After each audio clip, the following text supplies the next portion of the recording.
Are we missing Bob? Yeah, okay, she's going to email it to you right now. Okay.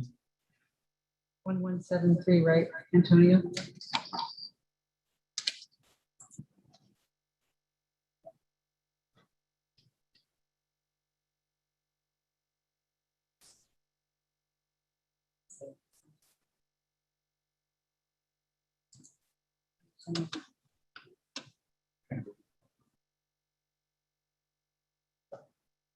And you're gonna have to keep an eye on him because he's gonna come in on his.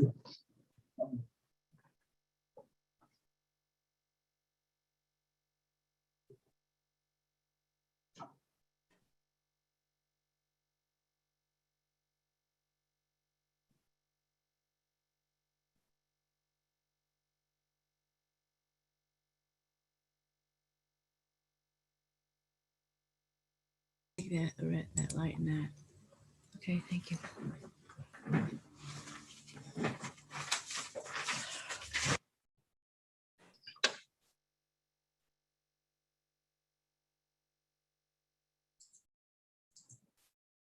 See him? There he is. Robert Griffin.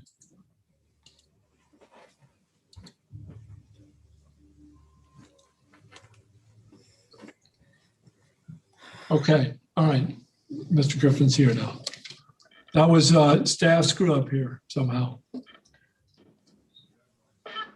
Okay, well, thank you. I apologize. I was locked out, waiting at the front door, ringing the doorbell. So I'll call the meeting to order. And Superintendent, would you please lead us in the Pledge of Allegiance?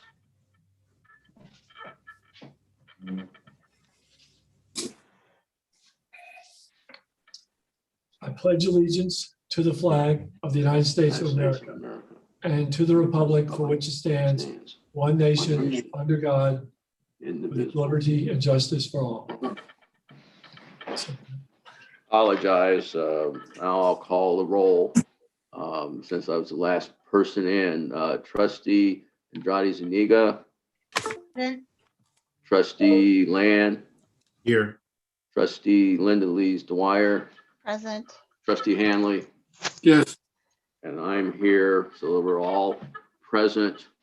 I'm going to read our standard lead-in language, so bear with me here a second. We have our Spanish interpreter this evening, Suyen. For those who would like to attend the meeting in Spanish, that option is available. Suyen, if you can please communicate that when we open the interpreter room. Thank you.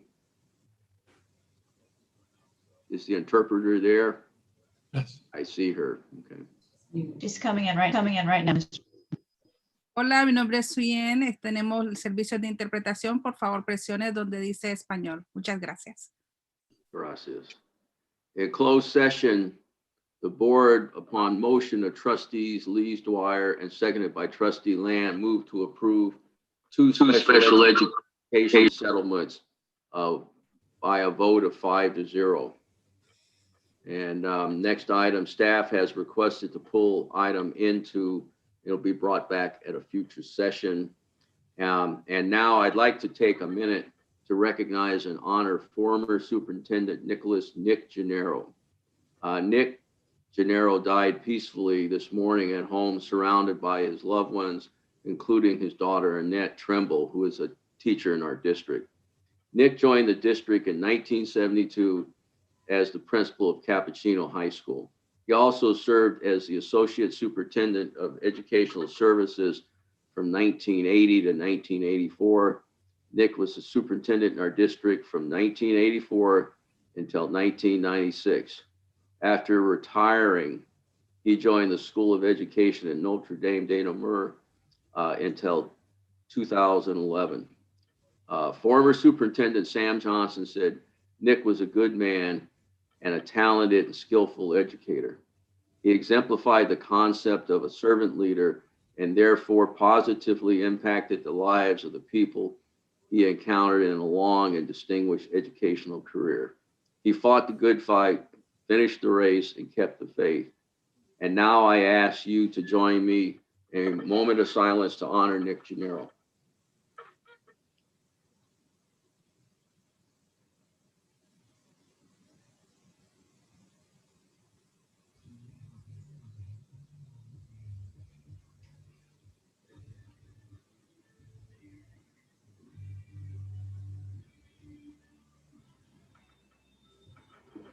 Thank you. One thing, and I may, some of us may want to comment. 1996 was my first year on the board, and Nick was the superintendent, and I was a brand new trustee that knew a little more than I know now, or I know more now than I did then. But anyway, Nick gave me my early guidance, and a lot of that I still use to this day. And he seemed to be a very measured man. And I know after my first board meeting, Trustee Andrade Zuniga, I was wondering what was going on here. I went and talked to him, and he calmed me down and, you know, started giving me some sage advice. So I really enjoyed working with him. So anybody else have anything? Or I'm the only old fart Trustee Land. Actually, I was going to save this for my comments, but he was my teacher in my administrative credential program at Notre Dame de Namur. And, you know, Dr. Nick definitely was I learned a lot from him, and I miss his classes. I really enjoyed his classes, and he's going to be missed. He was a good man. Okay, thank you. Okay, this is a public meeting of the San Mateo Union High School Board of Trustees. If you wish to make a comment about an agenda item or during the public comments section at the beginning of the agenda, please send an email to comments@smuhsd.org. That's comments@smuhsd.org with your name, email address, and your Zoom name if different, and the item under which you would like to comment. The board president will call on you. Please note that comments are limited to 3 minutes. The board president may increase or decrease the time allowed for public presentation, depending on the topic and the number of persons wishing to be heard. Okay, now we will move on. Or is there any public comment? We do have public comment from, excuse me, from Kalani Vasquez and Rachel Mack, and I believe they intend to take their time together and use the 3 minutes together. Is that correct, Ms. Mack? That's correct. Okay. Good evening.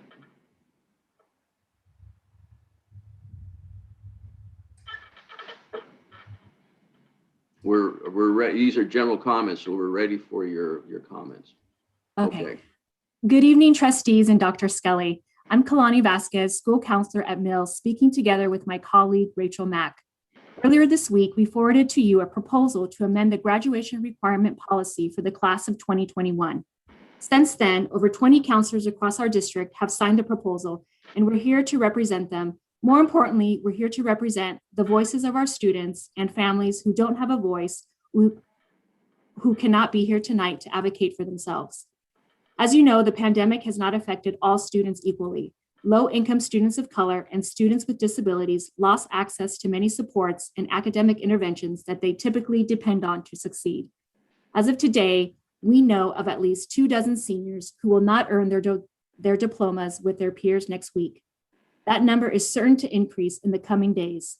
So far, the majority of these students are Latinx, and about a third have a disability. Some of these students were on track to graduate or even go to a four-year college until last March hit. The COVID crisis and year of distance learning inflicted adversities that have posed direct barriers to school success and therefore graduation. Dozens of California school districts have acknowledged the unique challenges facing the class of 2021 and amended their graduation requirements accordingly. Schools to the north, east, and south of us have all seen the need and responded, including San Francisco Unified, Jefferson Union, Hayward Unified, and Sequoia Union. These districts have added a pathway for students to earn their diploma as long as they've met the California minimum state graduation requirements. Tonight, we strongly request that you at least have a dialogue about whether SMUHS should likewise amend its requirements. In response to the proposal we sent Monday, district leaders questioned whether there are enough senior non-grads to warrant action. My question to you is, does it really matter? When it comes to the hard work of ensuring equity for all, does it matter whether we are fighting against injustice for 10 students or 10,000? Or would we take the time to right the wrongs even on behalf of one? Next year, our district will expend millions of dollars to try to repair the damage from this past year and fund the critical work of anti-racism and social justice. But the work doesn't have to wait until August. It can start now with you, and it costs the district nothing. Research shows that failure to earn a high school diploma can have damaging consequences for students' futures, and it is our great responsibility to mitigate these factors. By allowing an alternative pathway to graduation, you'll ensure that students are not harmed or barred from their diploma due to hardships beyond their control. Your actions will directly support our district goals of promoting equity, well-being, and long-term success for all students. Thank you for your consideration. Thank you for your comments. Okay, under communications, there's the second interim financial report letter from the County Office of Education has been received by the district.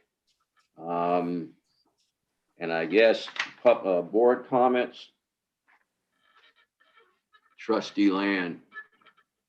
So first, I want to thank the counselors for bringing that information to us, and I hope we bring it to a discussion at some point. I just am officially going to apologize to this board and to our audience today. I'm not feeling very well, and I'm not going to be able to continue with the meeting. But I did want to do some comments just so I can say I have done my homework and I did do the research of today's agenda. I wanted to say thank you to the committee who is going to be reporting on Black Lives Matter and the equity issues that we brought up. And I really want to compliment them on their presentation today. Even though I haven't heard it, I did get to see it, and I'm very impressed and appreciate their recommendations. That's it. Oh, also with the consent agenda, I'm not going to be able to discuss it, but I think we need to really look at what goes in there. If it's something like a report or a school report, sometimes we have our school site reports on there, and it took a lot of energy, and sometimes it's consent, we need to put it on. Sometimes it's like what we did with the budget. There's a lot of proposals that we had to take off. I mean, we have to be considerate and have a discussion about these items sometimes. So that's my input on that. Again, my apologies. I will be removing myself from the meeting shortly. I'll try to stay on as best I can. Thanks. Thank you. Trustee Andrade Zuniga.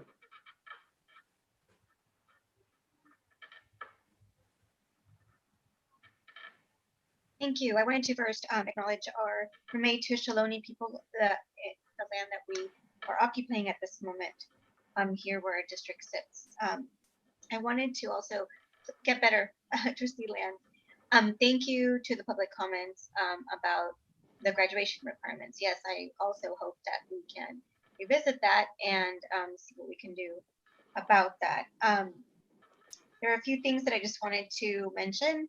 I wanted to acknowledge our classified staff this week, as it's their week to be appreciated. So thank you for all of the work that you do for us in our district and for our students. Thank you. I also wanted to mention that it came to my attention that the Hillsdale High School Latinos Unidos Club is having a fundraiser for their club. So I think through the district we can find the flyer, but it's at Panda Express. So please support our clubs. And I just wanted to also acknowledge our performing arts. Please, a lot of our schools are having different events and different performances, so please support them. But I also wanted to say that we are now vaccinating our youth, and so I really hope that people are taking advantage of that. There's also mobile vaccinations through the county and through the health plan of San Mateo. So if any of our families that our district need that assistance, they can access that information. But that we're now also vaccinating, I believe, on some Saturdays, right? So I think we can send that out too, and the information is on our websites. And I think that's it for me today. Thank you. Trustees Lees Dwyer.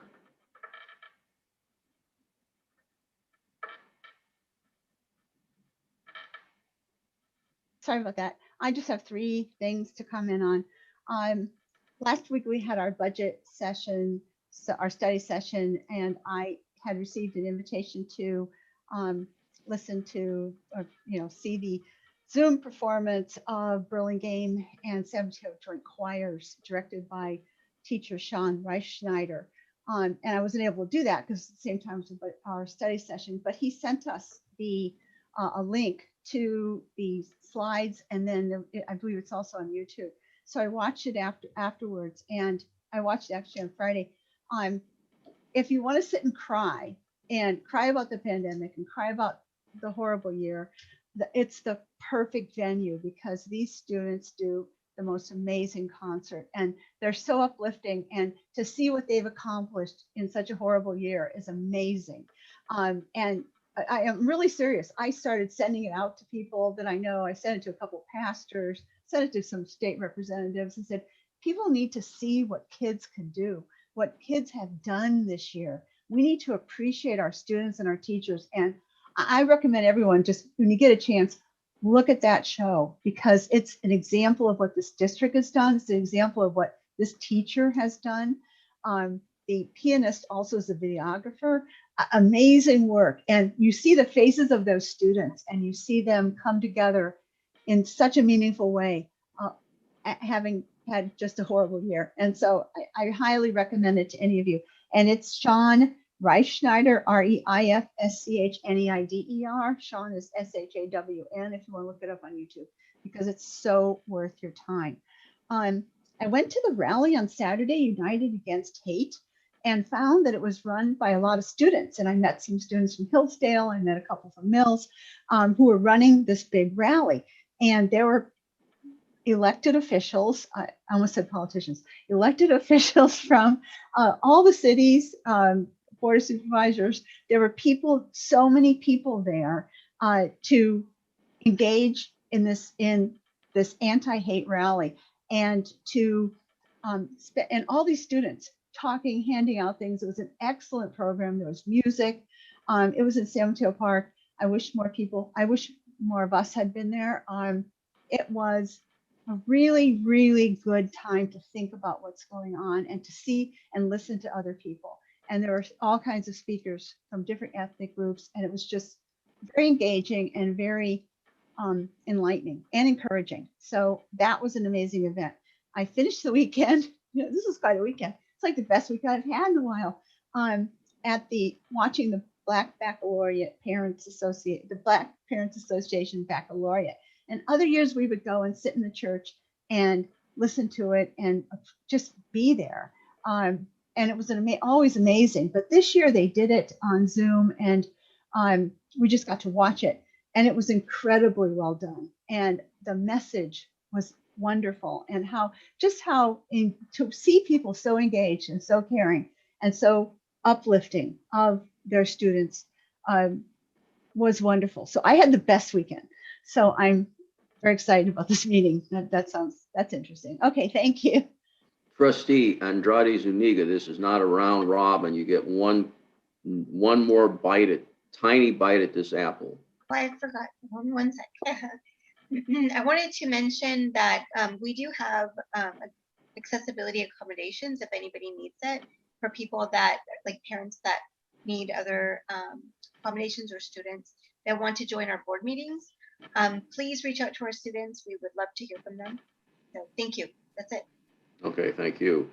I too attended the 35th, I think it was the 35th annual Black Baccalaureate service. And my comment to Trustees Lees Dwyer was they really upped their game, and they had tremendous production values. And it was one of the things, and I've attended many Sunday afternoon services, usually during playoff basketball and some other stuff. But this actually, I don't know how they could replicate this in person. It was such a well orchestrated affair. I really enjoyed it. The superintendent had some good remarks. I enjoyed his remarks, and also I got to sit through the COC meeting that Mr. Hawkins led. He runs a tight ship. He attended to all the business there. They got the members on course, and they had a to the point meeting. They have a very conscientious board, or a very conscientious committee. So I think that is it for comments. Consent agenda.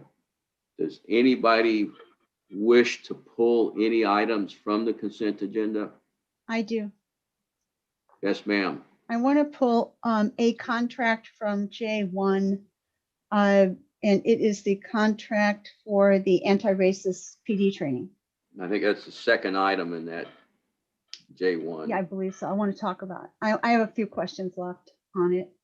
Okay, so to the best of my knowledge, we're pulling J1 in its entirety, and then we'll deal with that as its own item. Does anybody wish to make a motion on the balance of the consent agenda? I'll move approval of the consent agenda minus J1. Second. Okay, Trustee Hanley made the motion. Trustee Andrade Zuniga made the second. Trustee Land, are you still there, or Yes. or Yes, I'm still here. can you vote? Yes. Okay, voting yes. Trustee Andrade Zuniga, how do you vote? Yes. Trustee Hanley, how do you vote? Yes. Trustee Lees Dwyer, how do you vote? Yes. And I'll vote yes, and it passes 5-0. Now let's take up item J1, and you want to talk about your questions about the specific contract, the rate anti-racism contract, please. Yes, it's a $40,000 contract, and it is it's to be paid $20,000 to each individual. There are 2 individuals, and according to the terms, it's for work for the month of May and the month of June. And they're each going to be paid $10,000 for May and $10,000 for June. I have a couple questions on that. One is, okay. So what exactly are they doing in May? And then what exactly are they doing at June for this $10,000 each? If I can add on before we get a response from the administration, when I read one of the documents, there was actually activity, although there's no compensation in April, there was actually activity that was April. So there was May and June activity, and I believe I saw something in a document that was actually included April. So anyway. I guess I should add another question then. Did we pay them for the month of April? Because it's really not clear. The description of the work is professional development and racial equity coaching and consulting. But I have no clue what they either have done or are doing or will be doing. I think you're in the best position. Go ahead, Dr. Kennedy. So they did initiate work with us once you approved the proposal back in April. So they've been working with us since then. This is, it's practice that once we've approved the proposal, much of the work has been done with focus groups. So they've been meeting with a variety of groups across the district. They've had, I think, 3 this week. They're going to use that data to design a retreat, an executive retreat on June 1st, and they'll continue to gather some of the data to design the professional development that we'll see next year. We've had multiple meetings with them to schedule the focus groups, as well as the time that it will take them as consultants to review the data and use that to design the professional development. So much of the work started right after we went into that accepted proposal with them. That's generally how we work with professional. And I'll also mention that maybe on this item, we should have included the proposal that was approved in April, because that has articulated a lot of the work that they're doing over this time. So a lot of it is initial meetings to design all of the professional development that they'll be doing next year. One of the reasons we chose this provider in particular is that they are very specific on designing the learning for the community that they're working with. So they've spent a lot of time looking at our data, both items that we've provided to them, panorama student surveys, focus group data, all of that in order to make sure that the professional learning is effective. So that was one of the reasons that the task force that reviewed the proposals chose this one in particular, is because we knew that they would be intent on ensuring they're serving our community of educators so that our educators can serve our community of students. So I can pull up the proposal if that's helpful. And I think I'd really like to know what they have really done so far and what they're going to do in June, because it's 2 individuals and we're paying each of them $10,000 a month. And I would like to, if they're running 20 focus groups, if they're doing all these different things, it would be good to know what we're getting for our money, because this money, I see it as dedicated to helping develop our students' skills and their ability to see the world better, to see things clearer, to appreciate each other, to appreciate everyone. There's so much that can be done with our students, so to better their lives, all of their lives. And this is part of the opportunity to do that. And I am concerned that if so much money is going out to people, I don't know what they're really doing. My concern is a little bit, I Googled both of them, and one of them was a full-time principal at a middle school in San Francisco. So how much work did in April and May, and is going to be able to in June, is, how is he working? That's a big job.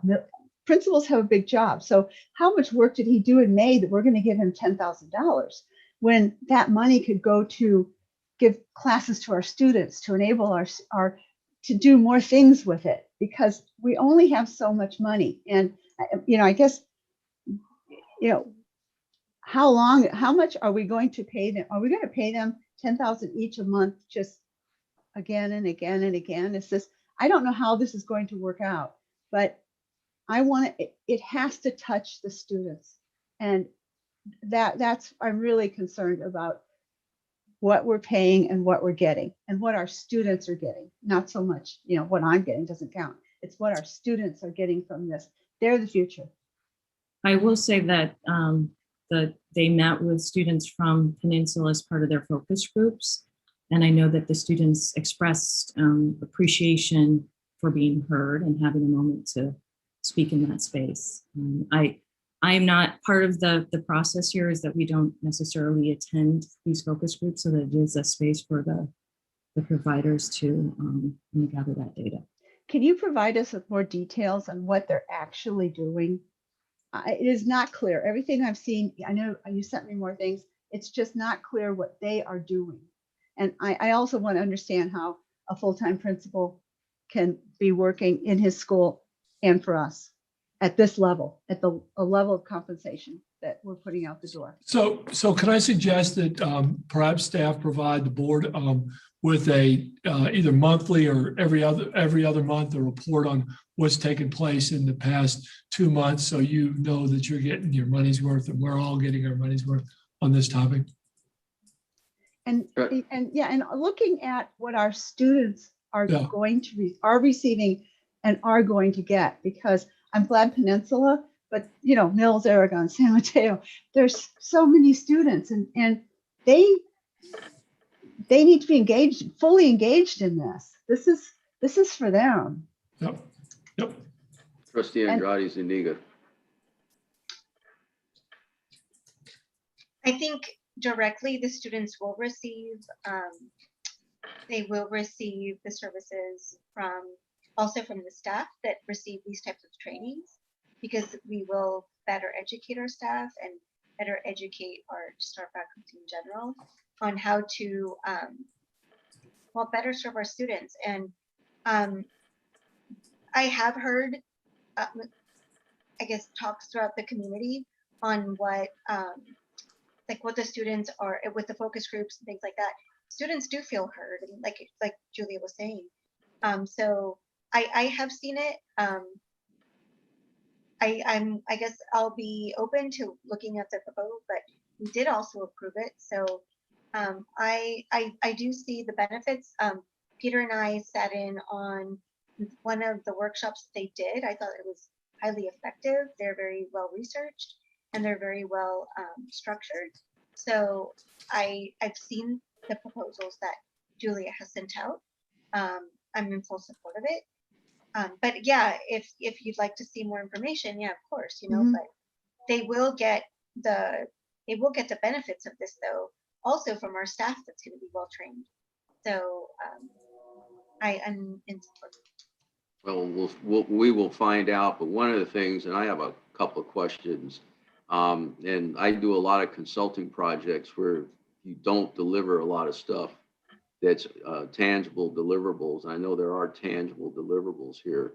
One of the things I find myself doing is frequently writing status reports to the people I work for and the people that they work for to kind of, to tell what our activities at a high level were this week or what we intend to do next week. And I don't know if that's part of how education monitors consultants, because, you cannot afford to spend this kind of money and not hit the mark, which is what Trustee Lees-Dwyer point she was making. And I think those kind of reports would give us, the board, we're kind of far removed from this, because I looked at all the material and I'm trying to see, other than a few emails that we got copied on, or I got copied on, they weren't checking with any board members or doing that. But that's probably not the point of this comment so much as it is that we need to monitor it. It is a lot of money. And the second point, it sounds like they're already tied in for the fall semester delivering goods. I mean, the goods they're delivering are the professional development training and probably templates and some other stuff. Is that correct? Yes, So how come, that was part of the proposal, is for that fall work. Okay, so then I guess, is it the fact that it's a budget year, that we're in two different budget years, that we don't put this in one massive contract? Because we should. Okay, Yancey's saying, okay, this gets us a clean cutoff on the budget. So, And although the budget is this new program, am I right, Yancey? So it does two things. It's much cleaner from a budget and a cutoff perspective in terms of finance and audit. So we prefer, besides construction contracts, most of our contracts just be on a fiscal year basis. The second thing that I think was important in this case was it did get us a chance to work with this particular vendor, and really to, I think, Trustee Lees-Dwyer's point is to ensure that they're going to do the work that's really going to impact our staff and our students and our community. So those were the two reasons. Isn't it in fact two vendors? They're two separate people. I mean, I think the way it is, they're two separate organizations or two separate vendors. And I certainly hope that they both are held fully accountable, because normally people do not like, who's in charge and who are we going to go after when there's, if there's an issue with performance. But anyway, I think we've discussed it. I want to ask, I mean, I agree with Bob on status reports. I would really like, as part of the next contract we see for these two individuals, is details on what exactly they're going to be doing. How many meetings, how many people at the meetings, what are they going to do? We need to know what we're getting, what we believe our students are going to get from this. Because it is, if it's going to be $10,000 a month each, we really need to know what we're getting for that kind of money, particularly with one of them having another full-time job. I will work with them to have some status updates. And I will just reiterate what Mr. Hawkins said, is that, we did have kind of the separate, just to see how they're working out for us. And so far, they're working very hard to do some of these focus groups. So I'm happy to provide more details about that as we go forward. I'm happy to drown in data. So just send, drown me in data, because that's going to, I want to feel the impact that we're going to have in our communities. I really do. So thank you. Okay, any other questions on this particular item in J1? Can we now take action on the full J1? Mm-hmm. Will somebody move? I'll move approval on J1. Is there a second? I'll second. Okay, so we got Trustee Hanley with the motion, Trustee Andrade Zuniga with the second. I no longer see Trustee Land. Are you out there? No. Okay, so now let the record reflect we have four trustees in attendance. It will still take a 3-vote majority to pass any items. Trustee Andrade Zuniga, how do you vote? That was I vote yes. Trustee Lees Dwyer. I vote yes. There are many contracts on that list, so I vote yes. Okay. Trustee Hanley. Yes. I'll vote yes. The item passes 4-0. Thank you.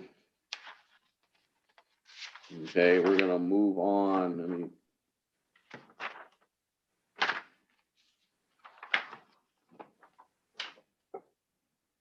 To regular reports. Report of the superintendent. Thank you very much, Mr. Griffith. This is next week is the last week of this school year. And that is just, to me, remarkable. I mean, the fact that we are almost through this wild and crazy year here. If you would have told me in August that we would make it, I would have wondered. And it's been a long year. I usually don't look forward to the end of the year or try to, sort of pace myself or think about how things are ending. But this is a year that I have counted down. And I think many, many people have done that. I'm excited about the end of the year. I'm excited about the graduations next week. I know that we have a lot of celebrating to do. But this year has a different feel for it. And it's a time, I think, of hope as we look forward to next year and being fully back. But I think it's worth pondering how far and what an incredible year we've had, how much has gone on, and how we've really, just as a district, really done this work with goodwill, with a sense of teamwork and mission, and making the best during what is, everybody agrees is the hardest year that education or maybe even this country has had in a very long time. And so, we're going to talk about a lot of things tonight, but it's really worth celebrating the fact that we've done so much this year. I want to recognize Classified Staff Week. This week, we are indebted to these folks who do so much. Graduation is often a product of a lot of hard work among the staff, getting the school looking great, to preparing for all the different activities that are associated, and making our schools look great, and the extra hours and all the other things that they do. So we're really appreciative of their work. We are in the process of organizing some vaccinations. One of the things that I've heard from some students is they don't want to get vaccinated until after the school year is done. They don't want to risk having some sort of reaction and not having them, not being in their best shape for finals or other end of the year activities. So we'll start organizing on-campus vaccinations and doing big publicity efforts with our partner districts. San Bruno, we're going to have a vaccination date on June 2nd. At Hillsdale will be on June 4th, and at Mills will be on June 8th. And then 3 weeks later, we'll be back for the second dose. We're going to push this vaccination for parents, for community members to reach out, and we have a safe place, and place that at least our 8th graders and 7th graders and 6th graders will be really excited to walk on campus and see some of the facilities. Perhaps they haven't even been there before. We think this is an important step for the community, but it's also an important step towards making all of us feel safer when we come back for full instruction if our students have been vaccinated. And the sooner we can get them vaccinated, the school year next year will be upon us soon. And so if you think 5 weeks from when you get your first dose, we need to begin that work right now. I want to mention something about the process on non-grads. As soon as the school year ends, we begin work with those students who've fallen a little bit short in terms of completing their graduation requirements, working with present teachers to see what is the work that they need to be done. We have Don Scateno organizes specific activities. Most of these courses that are the obstacle between students graduating and are courses that are required.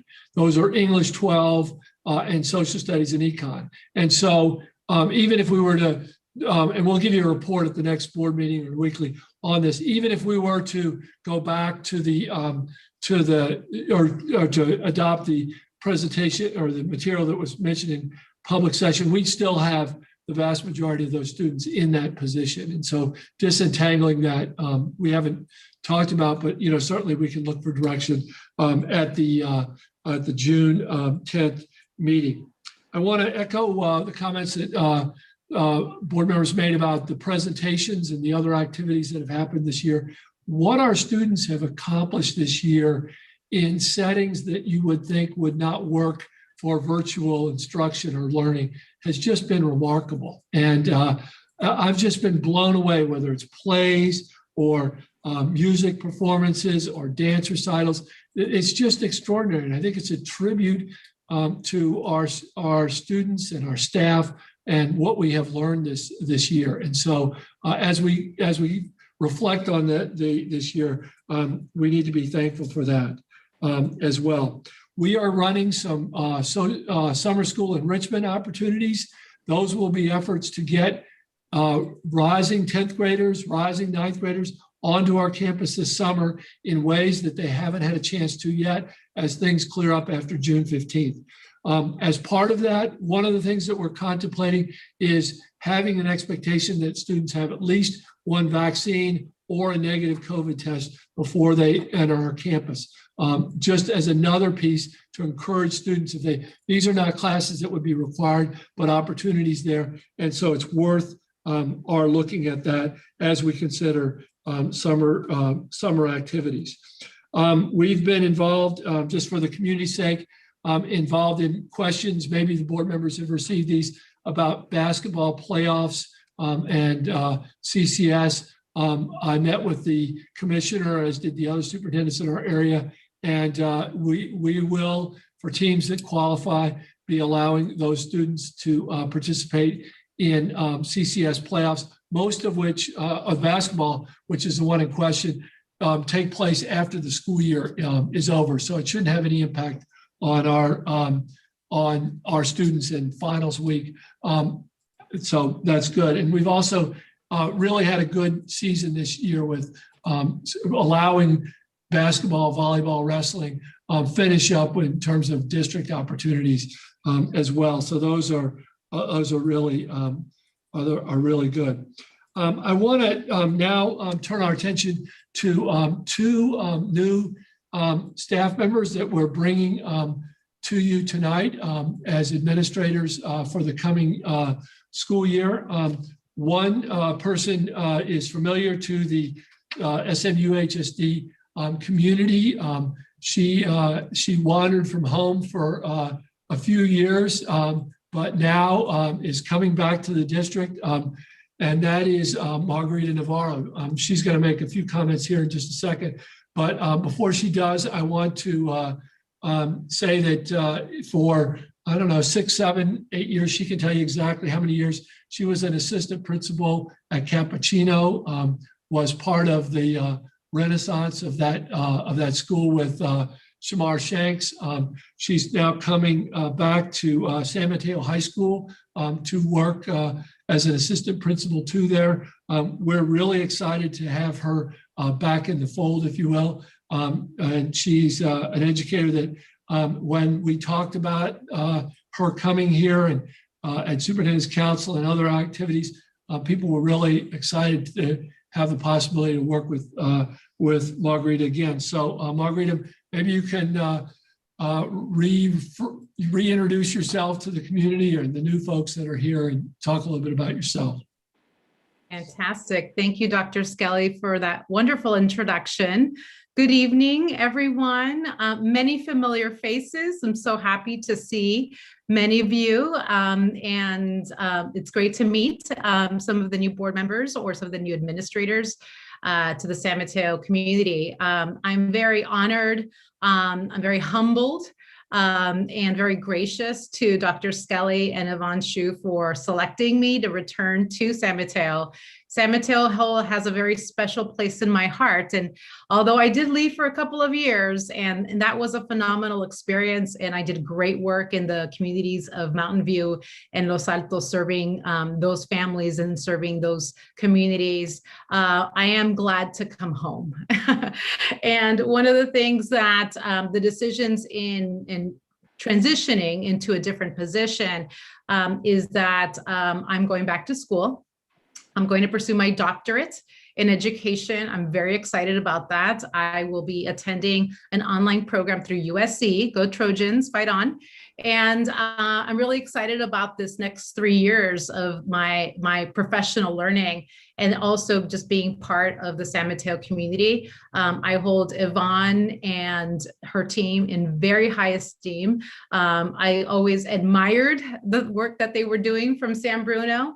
And I'm really excited about, just joining the Bearcat community. So thank you for having me tonight. My family couldn't be here with me. They have a lot of extracurriculars and things going on.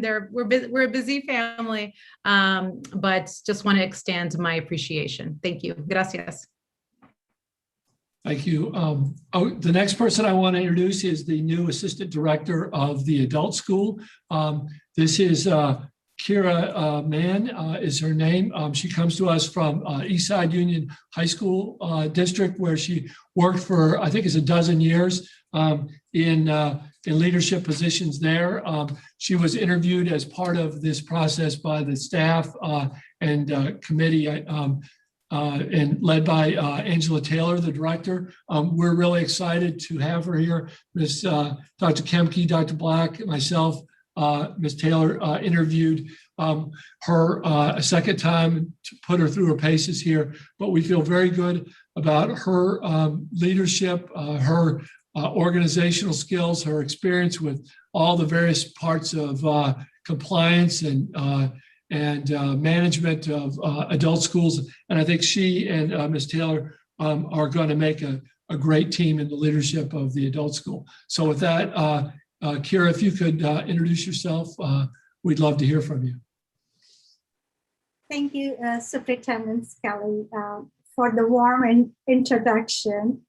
I am grateful for this opportunity. I have served Eastside for the last 12 years in adult education, and now I'm looking forward to serve the San Mateo community. I'm really excited. It's the next step. I just cannot express my words of gratitude. I would just love to know everyone as we pass this phase and meet everybody in person, but I really appreciate this opportunity. Thank you. Thank you. That's the end of my report. Okay, well, welcome to everyone there. Thank you. K2 report of the student board members. Please. Hi, today it's just me. I think everyone's super busy studying for finals, so we push out the sophomore, right?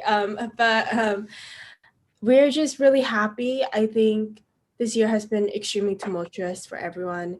And as a student board member and as a representative for my whole group, really hope that we really put in the effort of really amplifying our student voices during this time. And we will continuously try to amplify them. And hopefully we will have a more advanced system and that we will try to work on during the summer. And when we're all back in person, we can really do our best to push out our capabilities as best as we can. And overall, we're just really happy that this year can come to an end and we can really be in person and see each other again next year during school year. And we're just really glad that, you know, everything has come to some sort of resolution and some sort of conclusion. And we are very excited to embark on a new journey and to start doing stuff in person next year. Thank you, guys. I have a question for you. It's an easy question. We were provided with a student board member. I won't call you Ms. or do it, you know, I won't give you a title. We were provided with materials that were board policies and guidance on student board member activities. Did you receive a copy of that? I was not aware of that. Okay, well, I want to make sure that you get it and take it back to UASB and you guys chew on that, you people chew on that. And so that if whoever the people that will be in the seats in the fall come, you know, it looks like we've sort of unintentionally not utilized you student board members to a full capacity. So I think, you know, we were going to study what the roles and responsibilities are, but then when we find out the board policy, you got a lot more role and responsibilities than you're currently discharging. So I think it would be good if you share that with your fellow leadership group, and then that, you know, and then probably orientation for new student board members so that they can understand, you know, what the potential of the position is. So, but thank you for your report, your involvement. So Definitely, thank you. a report K3, report of the District Teachers Association. Can I just say something real quick to the students? I just wanted to thank them for their service. And yes, Trustee Griffin is right. I think that we should, you know, continue our dialogues on what is, you know, expected of all of you. But thank you, and we want to include more of your voices. Thank you. Okay, thank you, Trustee Andrade Zuniga. And when the meeting is running over and everybody's tired, we will all remember your good comments. I mean, your comments are good, but we're going to keep the meeting going. Craig, you want to? Were you going to call me trustee? That's impressive. Good evening, President Griffin, members of the board, district cabinet. I will be brief tonight so that you may focus on tonight's Black Lives Matter presentation. This presentation that will be before you tonight is the result of countless hours of research and analysis by our own teachers, counselors, and students in an effort to more appropriately support the community that we all serve.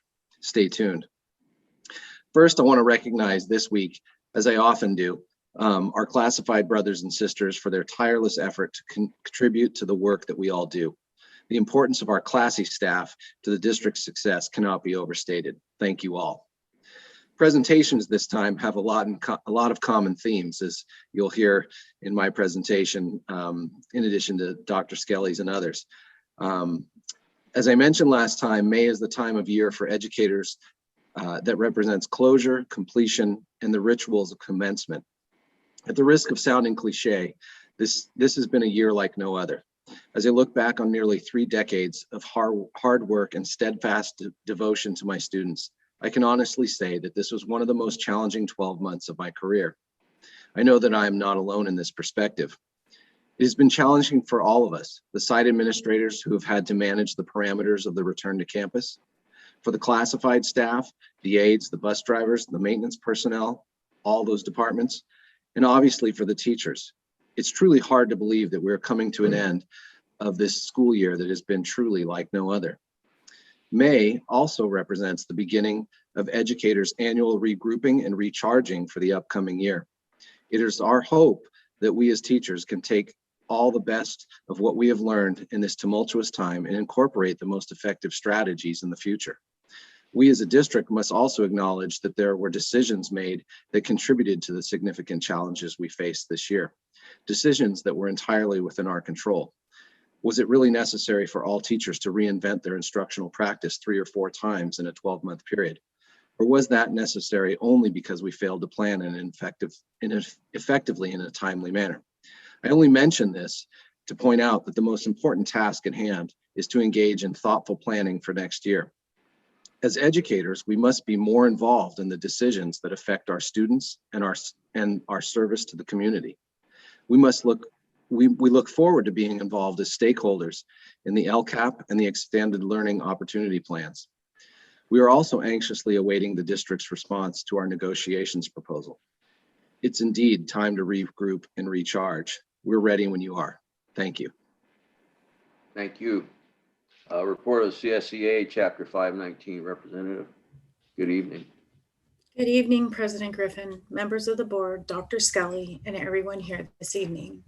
We would like to begin by recognizing classified staff and all the incredible efforts throughout this unprecedented and hectic year. This week is Classified Employees Appreciation Week, and we truly appreciate each and every one of our classified members.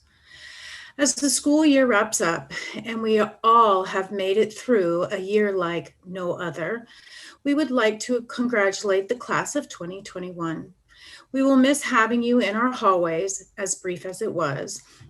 However, we are excited for all of your future endeavors. Many of our classified members are spending the next week preparing for unique graduation ceremonies at the sites. We're looking forward to the next school year with students returning to campus and the hopes for a return to normalcy. With that, we would like to thank you for your time and look forward to seeing you all at the next meeting. You guys have a good evening. Thank you. K5, report of the San Mateo Adult School Teachers Association.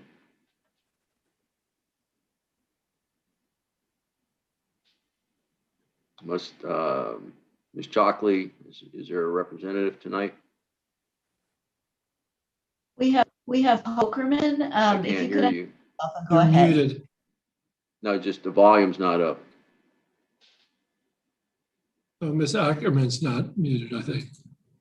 She is muted, it looks like. Can Yeah, you she unmute is. yourself? Oh, I couldn't see her lips moving because of her. Now you're good.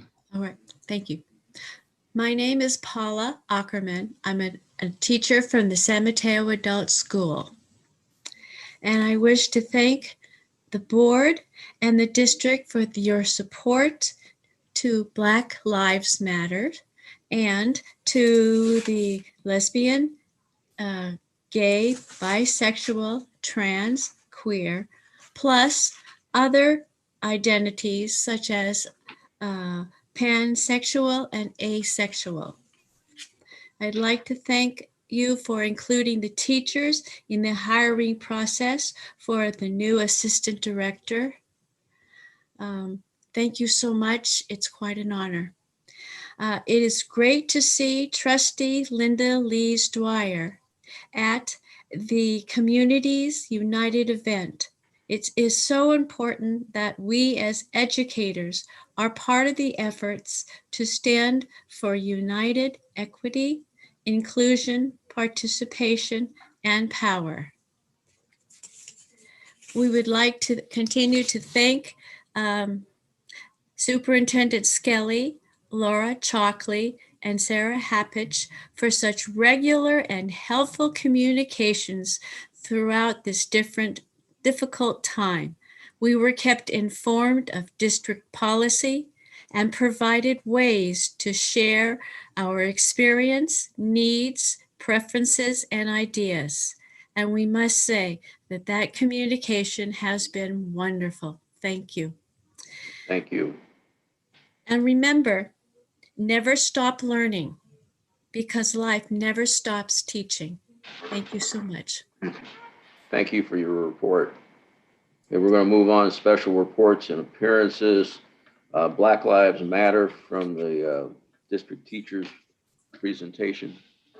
Good evening. Thank you.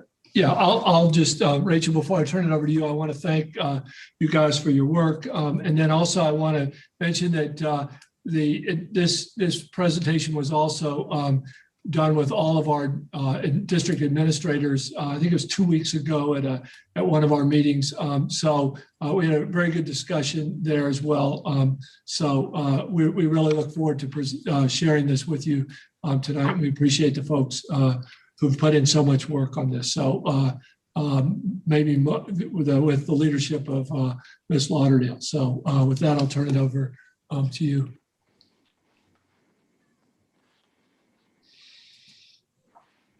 Awesome. Thank you so much. Just want to make sure that we're all in here and ready. I think we're just missing a couple people, Laura. No. I'm sorry? I'm bringing in the last few folks. Okay, perfect.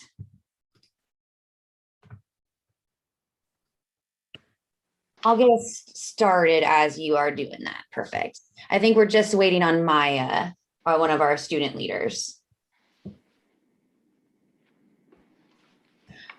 But we'll get started and hopefully everybody will be in, though Maya is presenting pretty early on. Oh, there she is. Perfect. Awesome. Thank you so much, Laura. I know there's a lot of us. Hello, President Griffin, Board of Trustees, district leaders, and community members. Thank you so much for the opportunity to present tonight. Next slide, please. Many events that transpired over the past year have clearly exposed the wounds and inequities wrought on Black, Indigenous, and people of color by years of neglecting the intersecting systems of societal and cultural oppression. Our grassroots group came together around the need to research district practices and policies to support all our students. We recognize and acknowledge that our systems, practices, and narratives are designed to perpetuate disparities in outcomes for Black and Brown students. Thus, there is no path to equity without a consistent anti-racist approach. We spent the year researching our district and other districts' practices and policies to learn how our district can disrupt and dismantle the different systems of oppression we witness in our school district. We acknowledge that this is work every single individual in our organization will need to dedicate themselves to. Like Lihia acknowledged, when all the adults in our space engage in this work, all our students benefit and will be directly affected. As a group, we broke up into smaller groups to focus on a major issue the group identified. Each group met throughout the year in smaller groups as well as together as a collective. Each conducted extensive research to coalesce best practices on their topics and met with stakeholders across the district to collect feedback. This presentation is a summary of our group's findings. Some groups made videos that you can also watch to hear their narrative around their discoveries. We don't claim or aim to be experts in anti-racism and equity and recognize that as individuals and as a group, we have our own work to do to reach these goals. We hope to be a continued part of the conversation and to help our leadership, both at the board, district, and school site level, execute outcomes that align with our intentions. Next slide, please.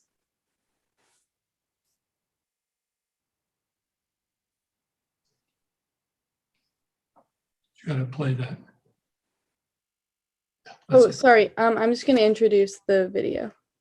Okay. Sorry. So hi, my name is Maya Silver, and I just graduated from Burlingame High School in 2020, and I'm a freshman at UC Santa Barbara. In order to bring awareness to the hate and discrimination that occurs in our district, a few students created the SMUHSD Awareness Instagram account, and that shares anonymous stories of discrimination on our campuses. For this presentation, we wanted to incorporate some firsthand experiences from our students, so we worked with SMUHSD Awareness to make this video using a few stories that they had received. We know that these stories are difficult to hear and it can be hard to keep people accountable, but we hope that these student voices illustrate the harm that can come from inaction and the need for action. In education, we don't have to know everything. We're learning together and teaching each other from our own personal experiences. Before each story is shown, there is a trigger warning or content warning of what will be mentioned in the story.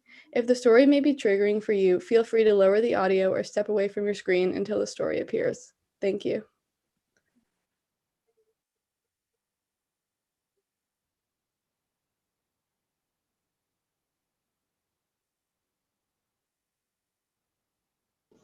The volume's not playing.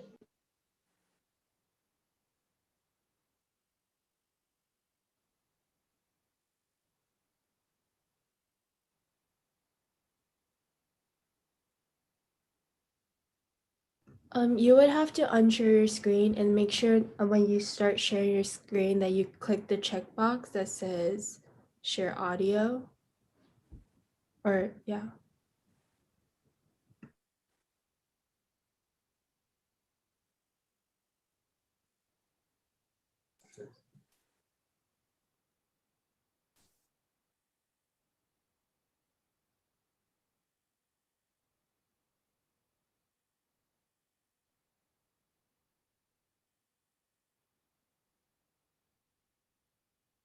During a Mike, can you help us? Can you say it again? Have a dress-up day, and they dressed up as cholos. They all wore the stereotypical flannels with white t-shirt and jeans. They made cholo names for themselves and did the accents. They also made comments about climbing the wall, and some of them even climbed a fence. Not a single one of them considered how they would make their Latino castmates feel. They were ignorant and just thought it was funny. A group of boys heard me speaking Arabic on the phone with my mom. When I hung up, I noticed that they were laughing at me and could hear them referring to me as pipe bomb. Another day, as I was walking to the bus stop, one of the boys from the group whispered to his friend, "Take cover, it's gonna blow." I've been afraid to speak in my native language ever since these events have happened to me. My AP Euro teacher, who's not Jewish, once said, "This person has this last name, so they must be Jewish." I guess he wanted us to know that for the nuance, but teaching people how to do that is scary in a school with a lot of anti-Semitic incidents. I've also been identified as a Jew because how I look and my name, which is extremely uncomfortable and also kind of scary because BHS has not properly addressed the anti-Semitic graffiti or other incidents. What frustrates me the most is the fact that we have never had a unit or even a lesson on Judaism, besides, of course, learning how to identify us based on our last name. Regardless, I shouldn't have to change how I look or my last name to not feel self-conscious about doing things associated with a stereotype.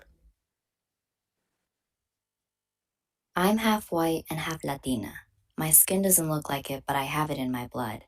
When people would ask me about my ethnicity, I would say that. They wouldn't believe me and would laugh it off. Even people who are Latin didn't believe. So I had to hide and still hide my ethnicity because I don't want people to think that I'm crazy. I wish mixed people didn't have to go through this and just be proud of who they are. My mom made chicken tikka masala for me a lot, and this one tall kid would always make fun of me. He would take my Hawaiian sweet rolls and eat them and then say my brown person food smelled gross. He also makes fun of my dad, who drives for Uber, even though my dad is just an honest worker and is trying to make a living. This kid antagonizes me every day at BHS, and I'm unlucky enough to have Zoom classes with him. Teachers never do anything. The kid constantly calls me poor because of my skin color. This may seem surprising, but honestly, one of the most racist groups in all of SMUHSD has to be the white girls, especially at BHS and Aragon. As a person of mixed race, the amount of times I've had white girls comment on my skin tone saying it's attractive because it's, quote, exotic, or telling me unprompted that they've always wanted mixed kids, or even when the girls that deny my experiences and tell me I'm basically white. It's disgusting. And I'm tired of getting fetishized and simultaneously invalidated. But anytime you try and say there's a common issue in a specific community, the immediate response is sexism. All white girls have to do is vaguely gesture that you're sexist, and it invalidates you, all your experiences, and all the direct and subtle racism they promote. I'm really disappointed we can never have this conversation and that we will never be able to confront these issues. I just want to feel comfortable and accepted, but I feel like I never will.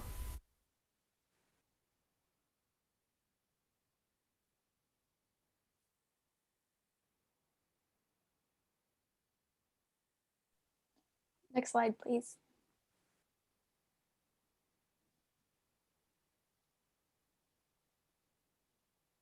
Hi, I am Cecilia Luna Parra. I graduated from Burlingame High School in 2020, and I currently attend UC Berkeley. Along with the many experiences that students face, some of which were evident in the previous video, The grand jury report about hate on SMUHSD campuses released last fall is indicative of the massive systemic problem that the district must grapple with. The report highlighted schools' lack of reporting, support, specificity in policies, or student knowledge in regard to hate crimes, which translates into other instances of discrimination. In addition, following 3 reported incidents of hate, BHS's administrative staff believe that these explicit instances did not reflect the dominant school culture. However, many marginalized students, alumni, and staff members disagree.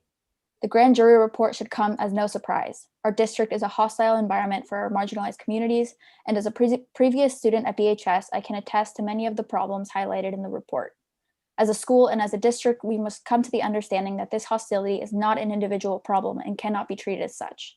It partly comes from the way that we systemically minimize and disbelieve the lived experiences of Black, Indigenous, and people of color, families, students, teachers, administrators, and community members. This is a systemic problem rooted in discriminatory policies, and its antidote must unequivocally counter it through equitable policies such as the ones we will lay out. Although administrations and the district have been working to improve policies and relationships with anti-hate organizations and education for students and staff, it is clear that the district still has a lot of work to do in terms of long-term systemic change. We hope that you will listen to the following policies to begin to remedy the problems that currently plague the district schools and have material effects on students. Next slide, please. Hi, good evening, everyone, and hello again, members of the board. My name is Gina Huang, and for those of you who don't know me, and I'm a teacher here at San Mateo, and I'm here today to represent what our hiring practices subcommittee has found. So let's start with some of our findings. Now, it doesn't take much digging to realize that our district staff and faculty are predominantly white, overrepresenting our white student population by over twice as much, leaving other groups very underrepresented. Now, I'm not here to convince you why this is problematic. I hope and assume that you already understand that by now, but I am here to tell you some of the reasons we found that are attributing to why this problem keeps persisting.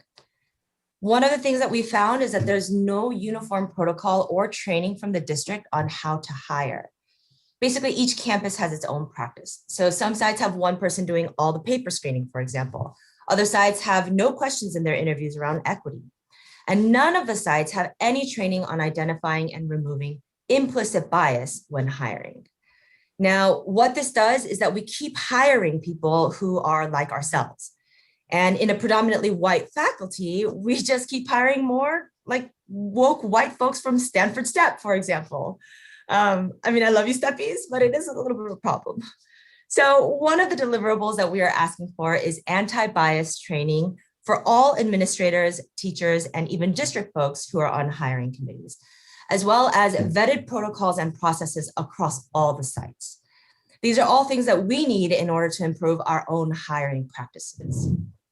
The next thing that we found is that we keep hearing the excuse that there's just not enough Black, Indigenous, and people of color applying to our jobs. And to that we say, we must try harder. We have one of the most highest paying districts in the school in the Bay Area. We have teachers who are willing to commute from Marin, from Oakland, East Bay, Half Moon Bay, and even further away.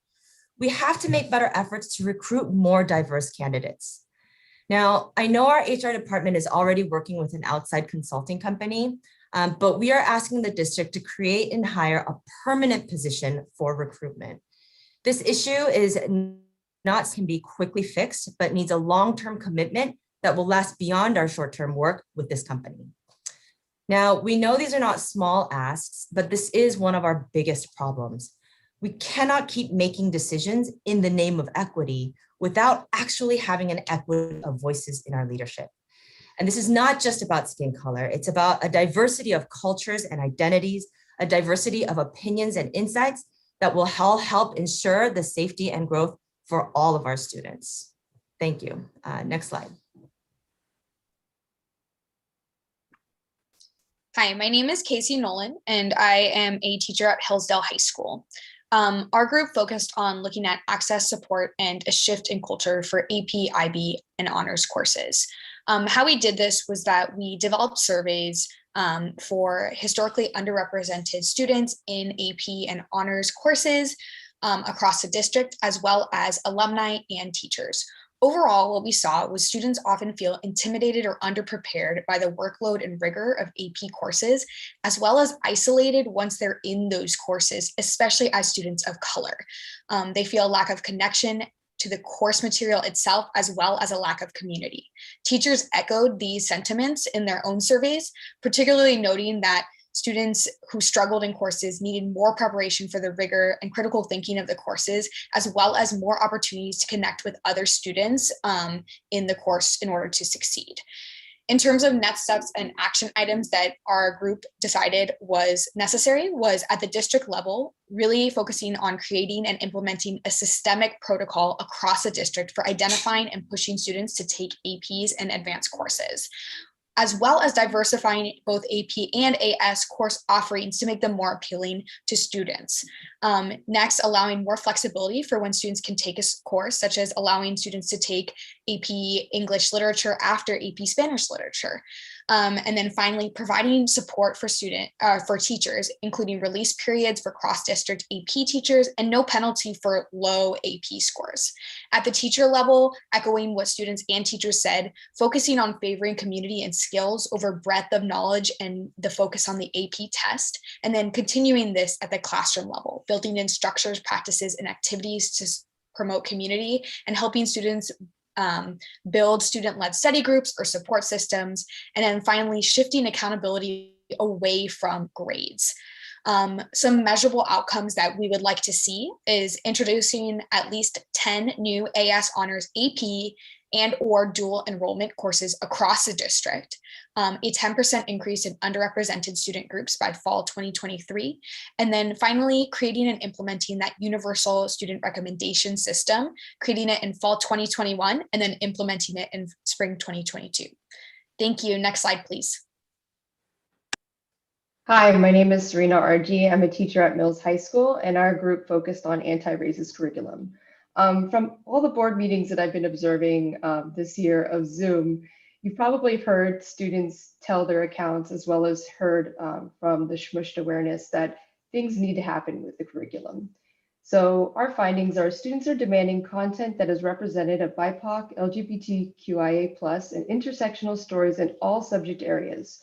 Students are asking for anti-racist practices and materials both in and outside of the classroom, as evidenced by teach-ins led by student Angela Dayag, the BSU Students Letter, Equity Committee presentations, and public school board comments made by SMUHSD youth alumni and families.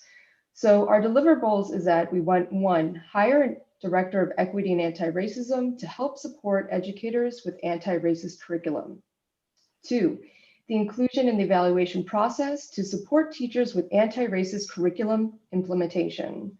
3, assessment of curriculum materials using equity rubrics, and we found them according to subject areas as well. 4, shape policy. The director of equity and anti-racism will work with curriculum councils to shape anti-racist policies per subject area. And number 5, we wanted to also focus on implementing and having student voice embedded and evaluating what's actually happening. The creation of student advisory communities similar to the mandated ELAC and DLAC groups for site and district accountability and support and getting support from the director of equity and anti-racism.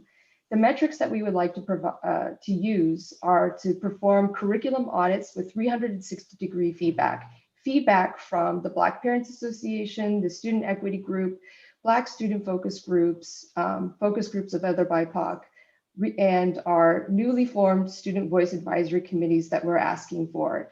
These committees would be meeting according to site level, and then we also want them to meet according to district level to where they can inform you all about what's happening. Thank you. Next slide.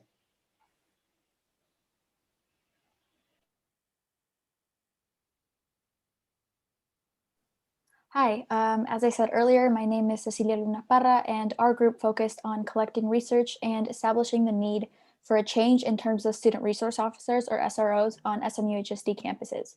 For some context, the presence of SROs on campuses across the nation spiked in the 1980s and the 1990s, occurring simultaneously with educational desegregation and the rising age of mass incarceration. There was a further expansion of SROs on high school campuses following the Columbine shooting, despite there being no evidence that SROs prevent school shootings. Despite the rise in the past 40 years, less than half, only 42% of all high schools in the nation currently have police presence on campus. We also found that police presence at schools largely contributed to the school to prison pipeline, especially for students of color. In fact, arresting a student doubles the chance that they drop out of high school. Even if student resource officers refrain from conducting carceral discipline, police presence inherently perpetuates physical, emotional, and structural violence in the forms of re-traumatization of students of color with regards to police brutality and intimidation, criminalizing adolescent behavior, and more. Therefore, we found that undocumented students and students of color, especially Black students, feel unsafe and threatened with police presence on campus.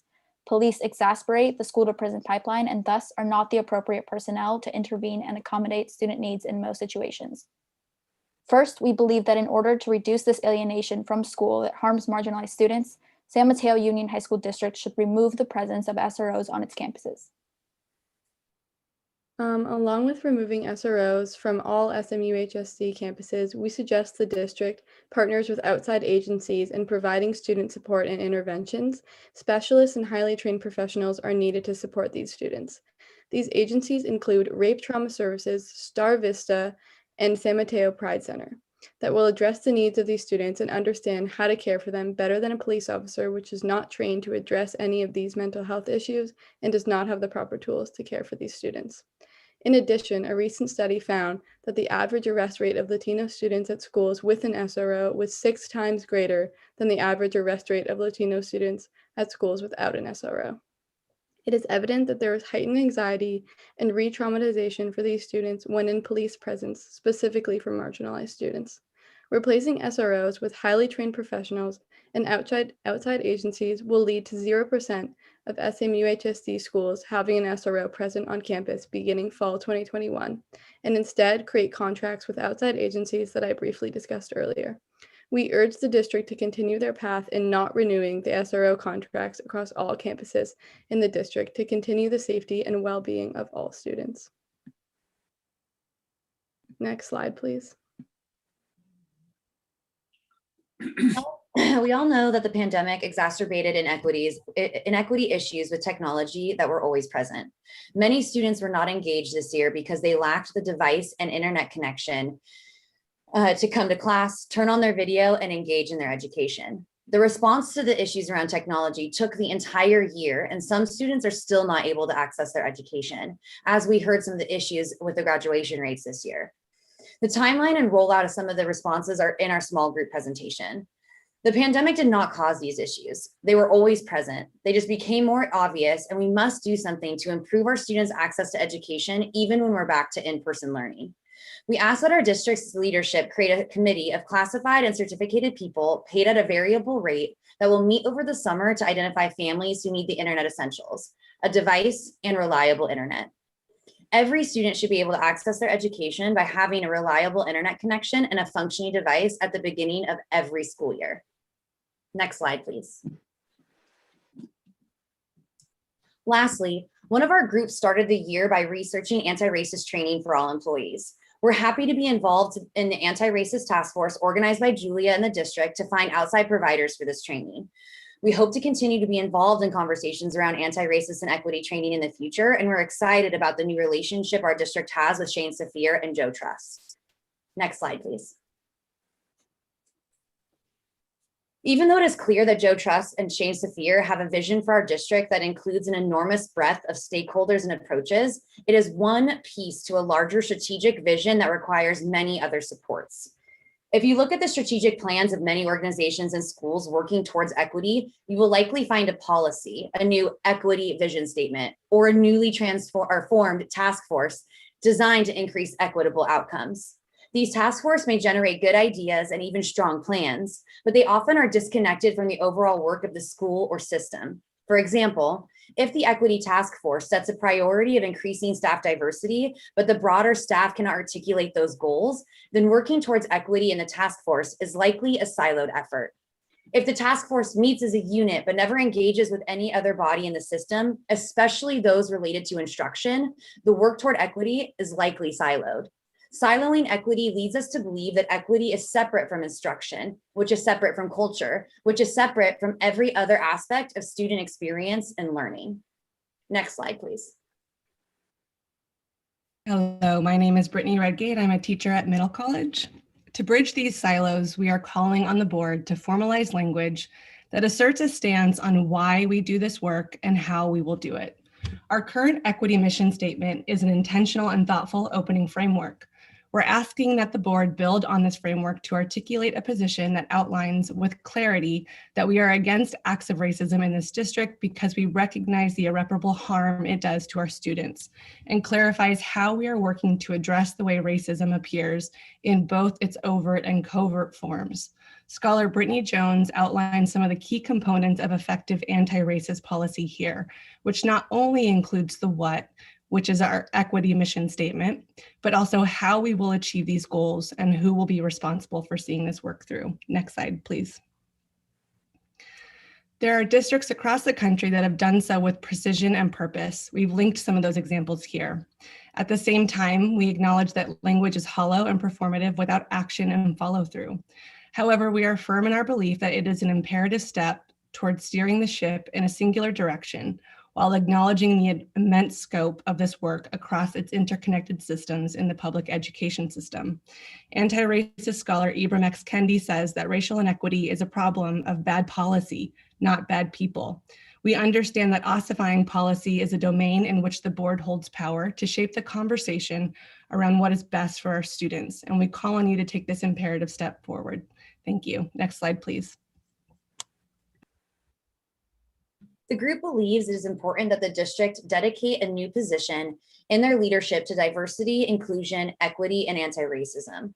We recognize that creating a position quickly and without foundational work can lead to many equity traps. In order for this position to be successful in making systemic change, everyone in our district must practice applying their anti-racist lens to everything we do.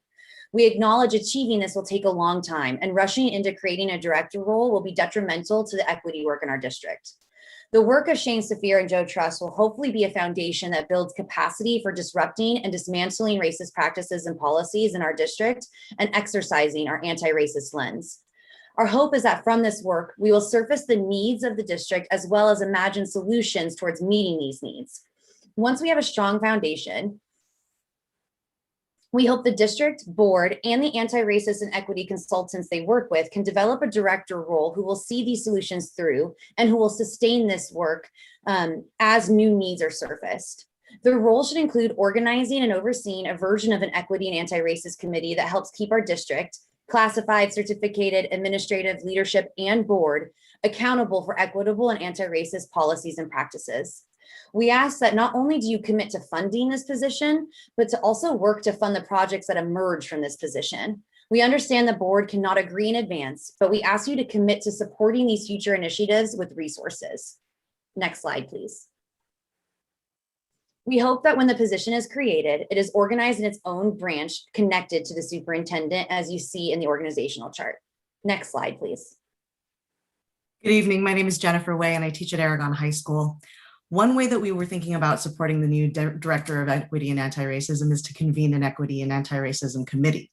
Now, this would be separate from the district's current Equity Advisory Committee, but we recommend using that group's inclusion of stakeholders from the district, the County Office of Education, and our partner districts, as well as obviously teachers, students, families.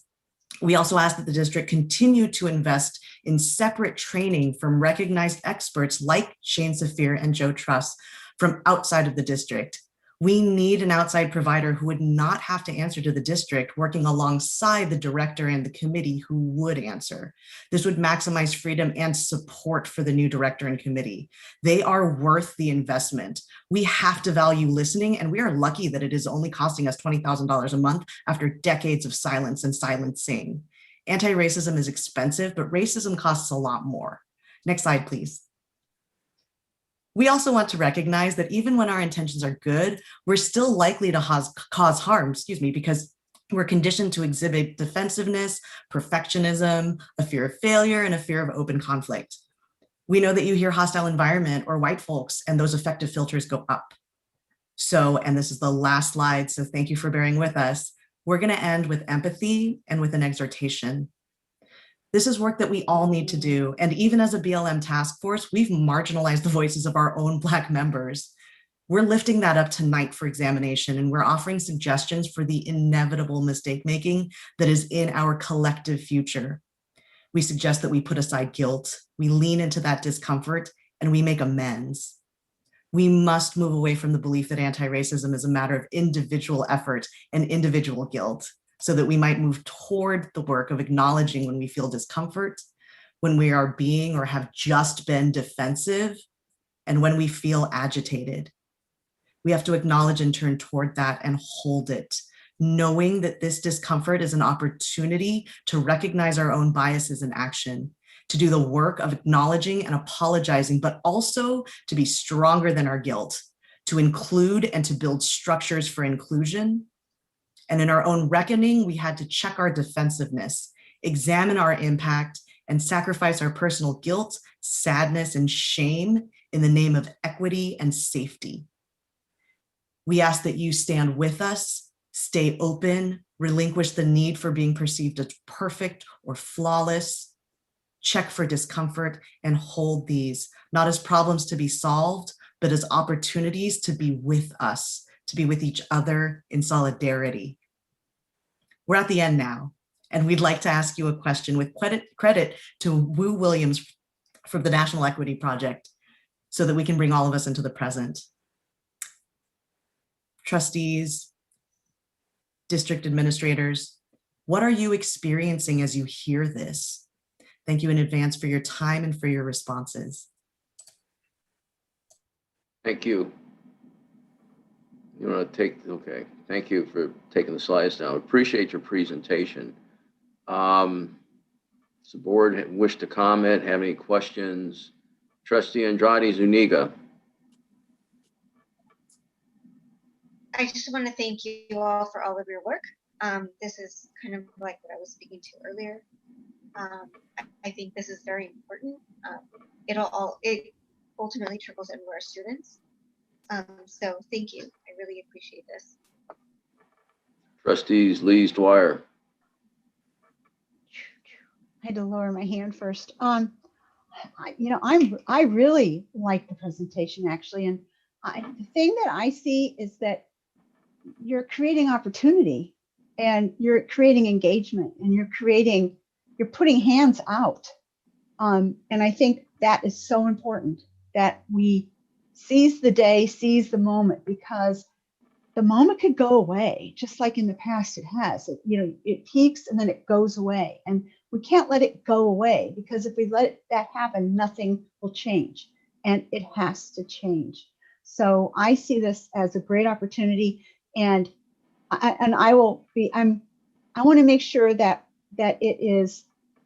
we do as much as we can to maximize the opportunity. So I will be looking at how we can fund everything, but kind of looking at it as how can we make the most impact as quickly and then move it all forward so that we don't lose anything, because momentum in the beginning can be really high and then it can kind of get less. And I don't want to see that happen.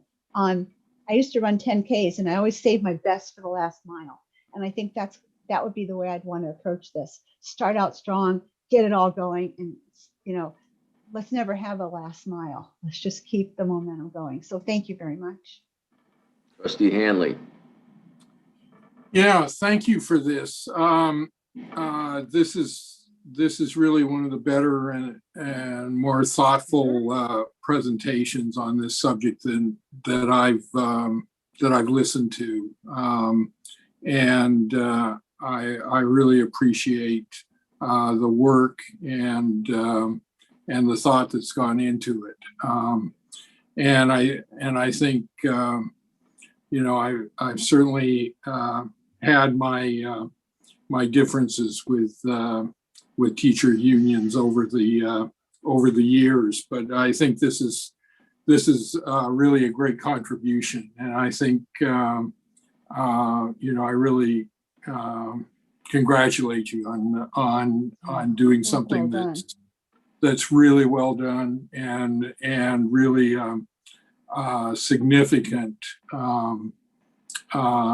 contribution to helping us really think through a number of policy areas that need a lot of attention. And I think this is exactly the kind of work that's really beneficial to contributing to the dialogue and discussion that we need to have. So this is really appreciated. I see a lot of areas where I think we can build on. I see some areas where I need to think about your ideas a lot more. But they're good ideas. And they're, you've put some thought into them. I need to think about them. But this is really solid. This is a really solid presentation. So it gives us a lot to move forward on and do some more thinking on. So thank you. Thank you, Trustee Hanley. I'm sure that's just what they want us to do, is think some more about it. And that was a little, and I share responsibility because I've been on this board. I think the time for thinking is done and the time for action is now. The thing, and I think it's a good presentation. It has a lot of meat. Over the years, and just for instance, recruiting practices, we had realized many years ago that we had deficiencies in our hiring, and this was under Sam Johnson. I think, Kirk, you were around, where we actually had made some trips to some HBCUs, am I recalling right, and really tried to, and it was spend money to actually go to the school, because the schools weren't, the candidate, we were having a hard time finding the candidates. This is an issue that has to go, and there's so many of these issues have to go all the way through the organization, because at the time we had an African-American superintendent and we had some African-American administrators. The problem, you hire talented people of any race, they want to climb the organization chart, the pile, as fast as they can. They're looking for opportunities, and if the opportunity is not here, in some cases, and I've made this comment before, we have long tenured administrators and people that like our district, and so I've seen a lot of people come, and I've seen a lot of, people that have left. We have to retain the ones we get, because we're not doing a particularly good job there. And that helps you to recruit. I mean, it's what you're saying, if you look at the offices of the administration and you don't see a friendly face, or, in your mind, you don't see a face necessarily that, because I think when I see somebody, I have a little recognition, and, and there's something, there's a comfort level. So we've tried those recruiting practices. We have to get retention and recruiting, and the diversity is not just in this district; it's at least across the United States. And the people that are being recruited are in great demand. And this is and we are trying to do things like housing initiatives and other things to recruit people and make this, a inviting district. Unfortunately, we live in an area that, you got to have 2 incomes and a trust and a lottery ticket, and a winning lottery ticket to afford it. So, I mean, that goes into things like employee housing, things that we're trying to do that are no easy lifts on their own. The other thing is the SRO. And, I came out, and we don't have a contract with San Mateo where we were paying, and we met with San Mateo, the city of San Mateo, to discuss that. And I did make the comment that we need to take that money, examine how we spend it, and look at the practices and do things that relate to wellness. So I think that is something we still need to do. Restorative justice practices, it's not anything against this particular, any law enforcement agency in the district. It is just general fear, of the policing and things that happen that you never see coming.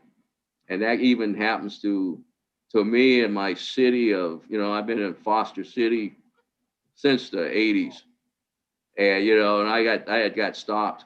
And I was just like, oh man, what did I do? And I put my hands out of the car and all that stuff. So we do need to examine it, whether we pay for the services or whether the services are free.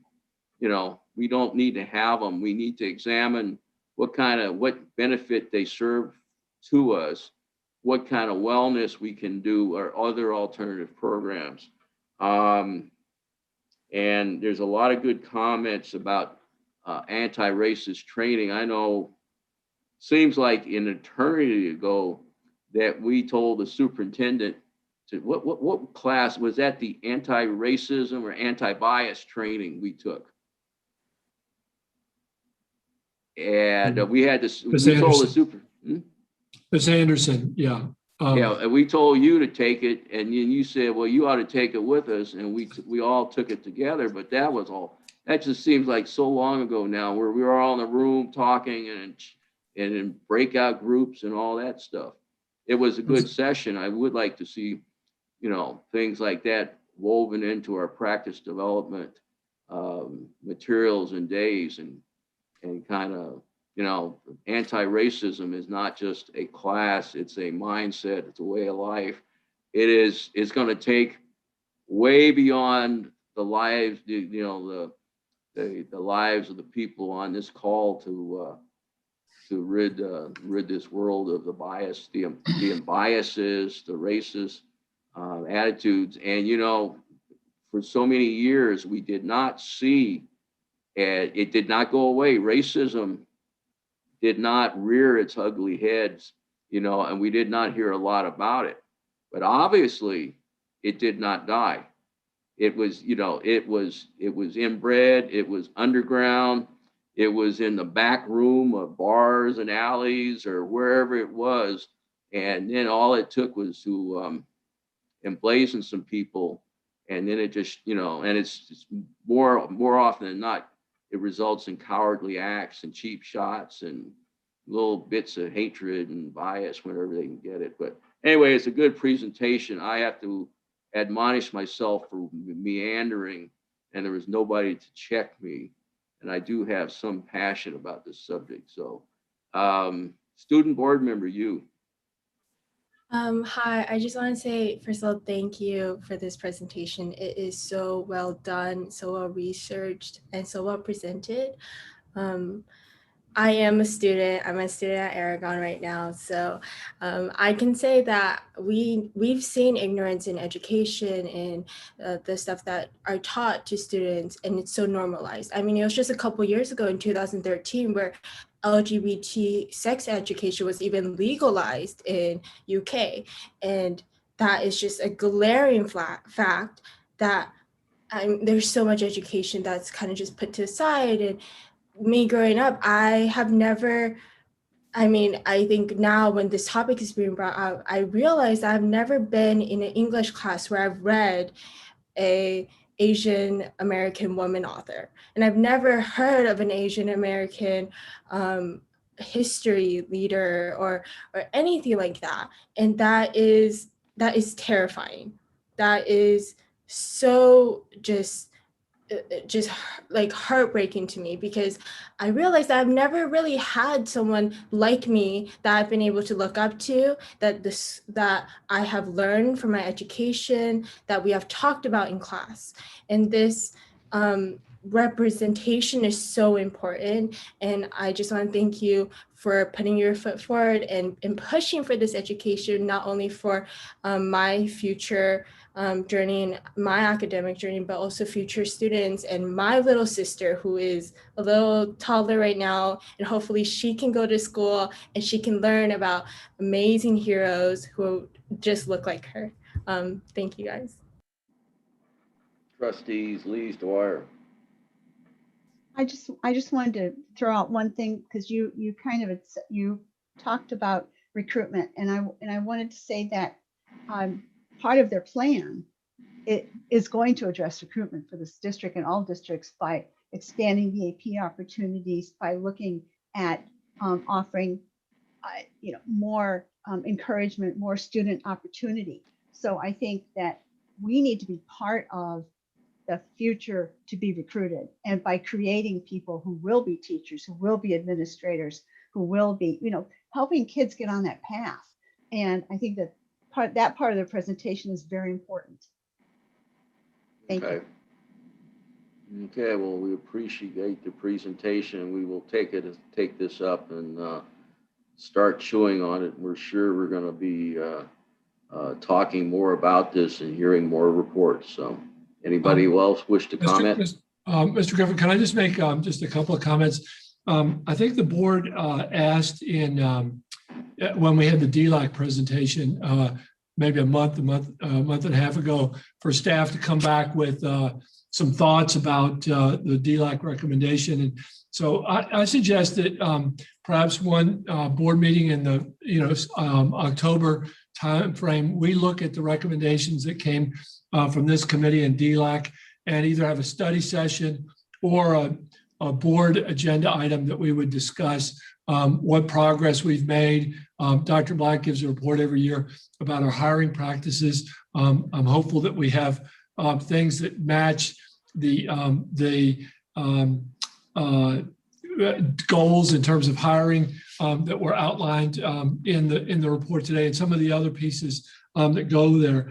And I think Ms. Way had like a question. I think it said like, "How are you feeling right now?" And when you have conversations about race and ethnicity, they can often be uncomfortable conversations. But I have to say that I have a sense of solidarity in our organization on these topics from the board members, just throughout the organization, in ways that I haven't seen in other organizations or in educational settings that I've been in any time. And I think we have a window now to have to do some work that wasn't felt, it didn't feel as imperative as it does now. So I know the board takes this stuff seriously. Mr. Griffin mentioned the work that they were doing last year on implicit bias. That was a county effort that our board, we hosted it here. And we're on this training that we have. I know the board is willing to eat its own cooking here. They're the ones who are putting forth the money, and they're the ones, and I'm sure that they want to participate. Board members have already been involved in conversations with our consultants coming. So the other emotion besides solidarity, I feel, is optimism. I think there are things that we can do here. We're a great district. We're doing good things. But as always, we can continue to do better things. And your work tonight is motivating, and it's gives us some real paths forward. So thank you for that. Okay, Trustee Andrade Zuniga. I have one last thing to say. This is our opportunity to be an example to the rest of the districts in the state, in the country maybe, and it's very important that we continue this work. Thank you. I would also like to see disability included in that. But I think overall this is great. So, you know what I think. But thank you. Well, you know what we have here, and this, forgive me, this is a feel-good moment. And you know, everybody always feels good after a feel-good moment and a good presentation. And I said, you know, when we were knee-deep in pandemic, the society is coming apart. Everything, nothing's working. You know, we shine lights in the corners where all the dust and all the discarded people were.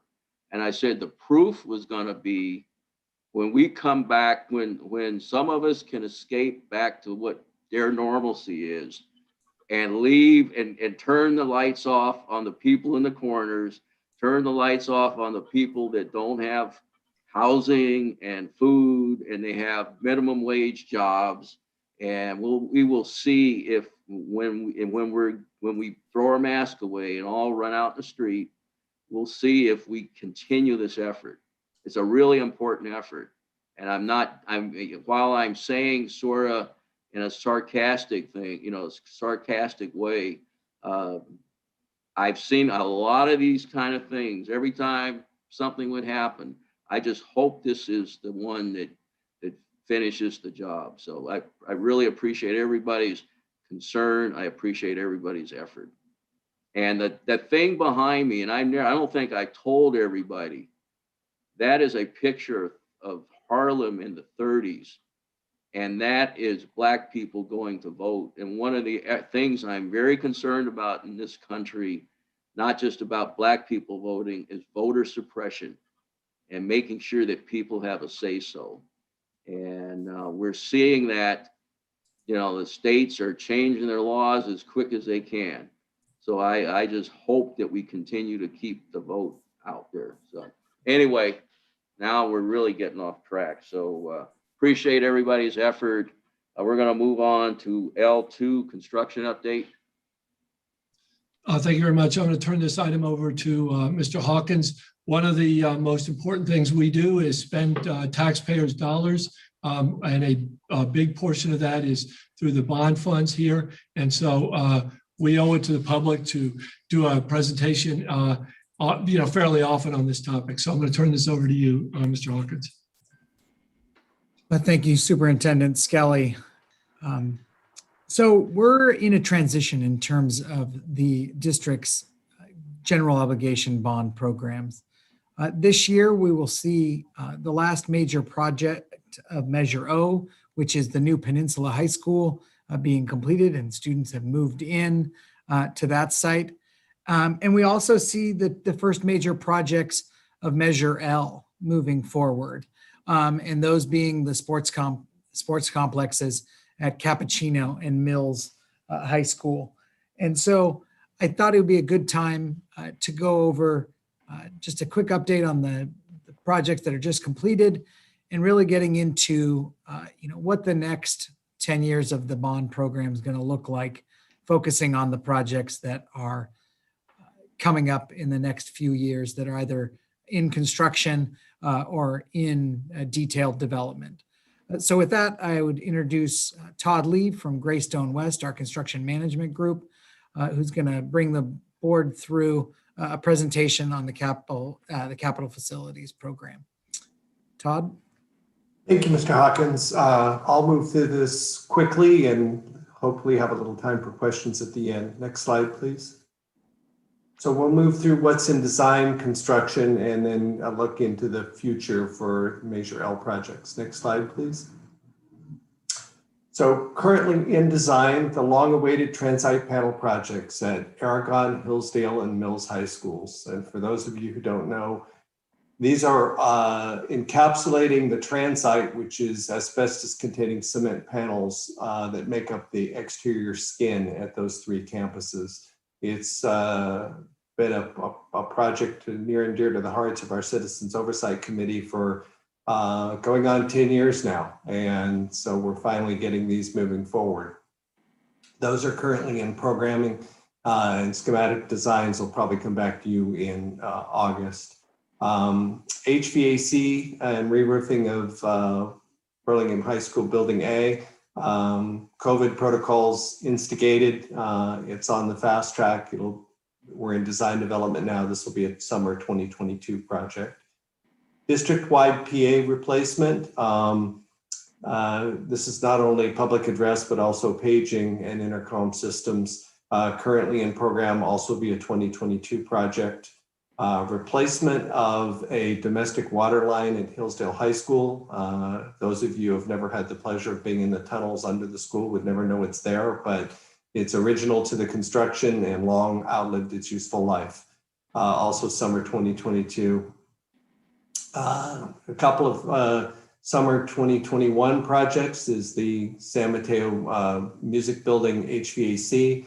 Again, COVID protocol driven, and the Mills Ceramics. Those are summer 2021 projects. Were awarded as design build contracts. And you're going to see a schematic design presentation on those later tonight. And then lastly, Mills 300 wing. This is the corridor at the math wing. That has to go through DSA, so that'll be summer of 2022. Next slide, please. Projects in construction. Starting June 7th and June 12th, respectively, we'll begin the Mills and Cappuccino sports complexes. These are new baseball, softball, flex practice fields, tennis courts, as well as competition lighting at the swimming pools. These are coming up for award of the lease-back guaranteed maximum price contract later this evening. And will run for the most part, 12 months for everything except baseball. Baseball fields at both are running 16 months. We're off season, and we're going to stagger the work a little bit to keep from having to off-haul so much soil. Next slide, please. Completed projects. Last summer, Mills and Cappuccino natural grass fields were converted to stadium turf, and the 6 comprehensive high schools received surveillance cameras. Next slide, please. Moving forward into the Measure L future projects list. We're going to start off with site-specific projects, and then we'll get into some district-wide projects. So next slide, please. Starting with Aragon, a new lighted turf baseball field that extends with an overlay of a soccer/multi-sport field in the outfield. Encapsulation of the transite panels we talked about, and then new high-efficiency boilers. Aragon currently operates on a single boiler, and this would provide staged boilers, which is sustainability and drastically reduces the use of natural gas. Multi-site projects are replastering of the pools and adding the competition lighting. And then we're kind of carrying some projects we're referring to as wish list projects. These are currently below the funding line, but if we're efficient with our funds and things go well, they may be able to move up into contention. And Aragon's wish list projects is some new counseling offices and a modernization and a repurpose of the library. Next slide, please. So for Burlingame, we talked about the building HVAC replacement. We're also looking at what we refer to as the new large gym complex, which is demolition of the existing gym, locker rooms, and team rooms, and construction of a new larger gym complex. That current building cannot be expanded because of the construction type. It's a concrete tilt-up building, which we can't make any bigger than it currently is. And it's just currently not safe in its current configuration. Similarly, for whatever reason, the music building or music room was constructed in the science wing back in Measure D. It was also constructed dimensionally to be inefficient and acoustically almost dangerous. The reverberation levels are so high that we've had a couple instructors claim hearing damage. So what we're looking to do is build a new music room in all likelihood alongside the theater and convert the existing music room to a science lab, which will have that building be entirely science. Burlingame's wish list projects are LED stadium lights, and they would like to, if we can afford it in the scope, do a new softball field at the same time that we do the gymnasium complex. Next slide, please.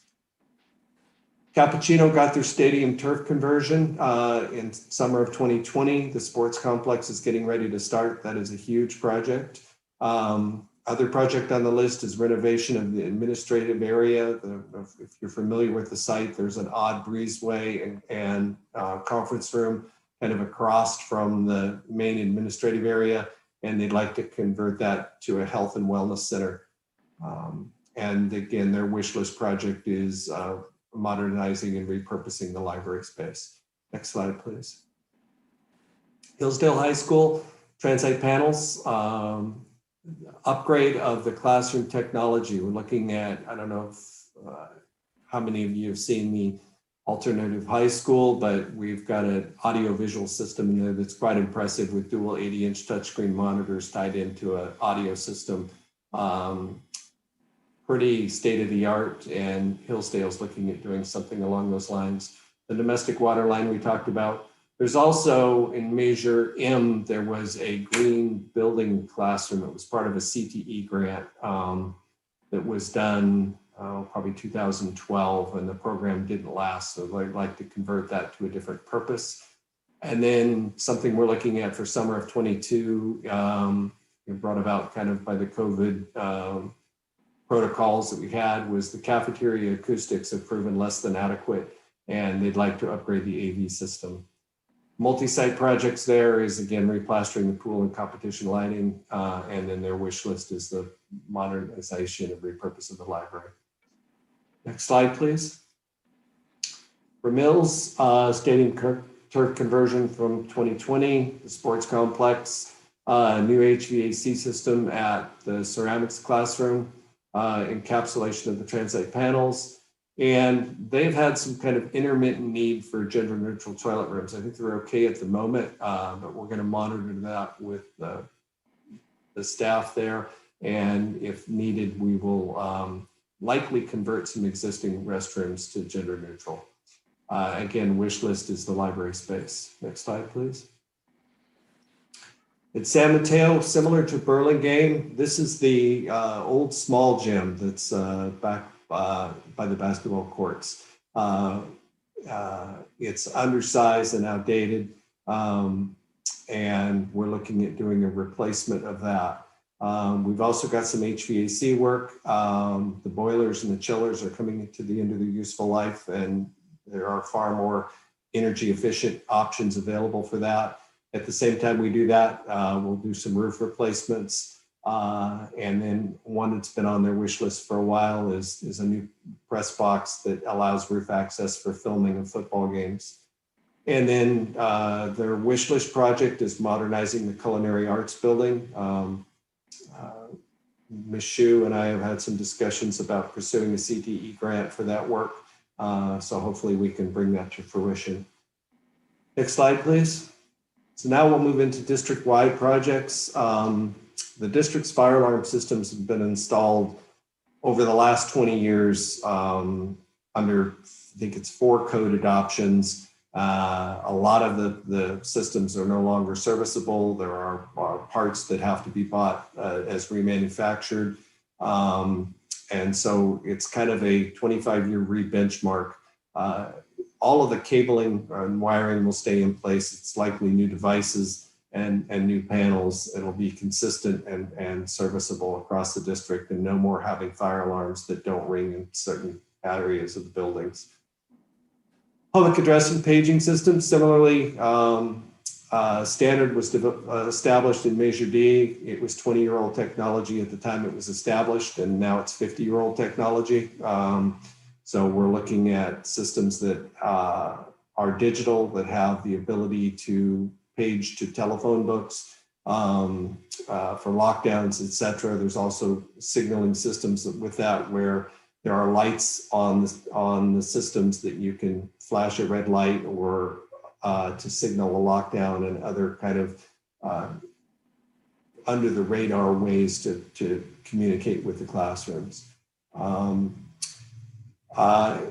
Improved path of travel, sorry, it says improved path of travel, it's supposed to say improved path of travel lighting. This is one where we're going to do photometrics at all 6 campuses, identify underlit pathways, and do some augmented lighting, in all likelihood with solar light fixtures. So we add some sustainability. Provide state-of-the-art locking systems at perimeter doors. This is not all doors, but the outside doors for the buildings to aid in lockdown and also access control. There's a fair amount of discussion that needs to take place around this, and in all likelihood some board policies before we move forward. But it's on the project list, and we will be moving forward with that in the next couple of years.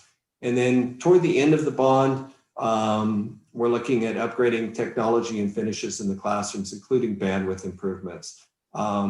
Measure D projects are now 20 years old. By the time we get to the end of Measure L, they'll be 30 years old. Most of your classrooms were done at the front end of this. So the finishes are tired now. They're going to be really tired by the time we get to 2030.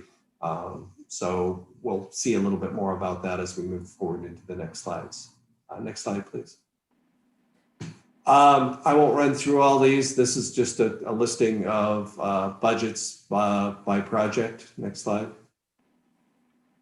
As you see, total all projects, 348.29 million. We have a topside contingency of 5%, just over $17 million. Administrative cost at 19.3 for a total of 385 million. Next slide, please. So a little bit about schedules and budget. Surveillance cameras finished in 2020. Turf replacements also 2020. For 2021, we've got the HVAC at San Mateo Music, Mills Ceramics. For 2022, the sports complexes, the building A, HVAC and roof at Burlingame, Mills 300 wing HVAC, the PA replacement, path of travel lighting has been moved up to be a 2022 project. The new water line at Hillsdale and the HVAC replacements and at San Mateo High, and the pool lights and plastering at Aragon and Hillsdale. Next slide, please.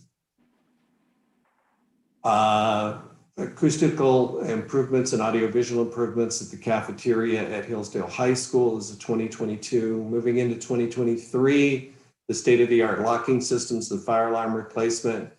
Transact panel projects will start in 2022. They're significant projects. Aragon is basically a 6-month project. It'll start in June of 22 and finish in January of 2023. Mills and Hillsdale will run over 2 summers. The bulk of the work on these will be summer, June through August. And then we'll have some finishes, light fixtures, painting, things going on through the fall and into the winter. Moving into completion dates of 2024, the gym complexes at Burlingame High School and San Mateo High School, they'll start roughly 14 months before that. We have a pretty good plan for San Mateo High School that involves putting the new gym complex on some of the tennis courts and then tearing down the existing building and replacing the lost tennis courts in that area so they don't go a year without a gym. Burlingame is going to be a little more tricky. We don't really have the real estate for that. So those are discussions that we'll start having over the next year. The lighted baseball field at Aragon High School finishes in 2024, January of 2024, in time to start the baseball season. Again, we'll start that in May or June of 23 and wrap it up so in time for tryouts in January of 24. High efficiency boilers at Aragon is in 2025. The music building at Burlingame High School is 2026. The green building classroom at Hillsdale 2026.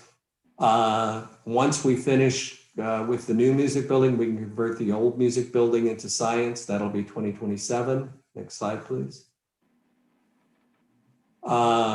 Hillsdale converting to the Health and Wellness Center 28, the press box 28 at San Mateo, and then the all-important classroom finishes and bandwidth improvements finish out at the end of the program in 2030.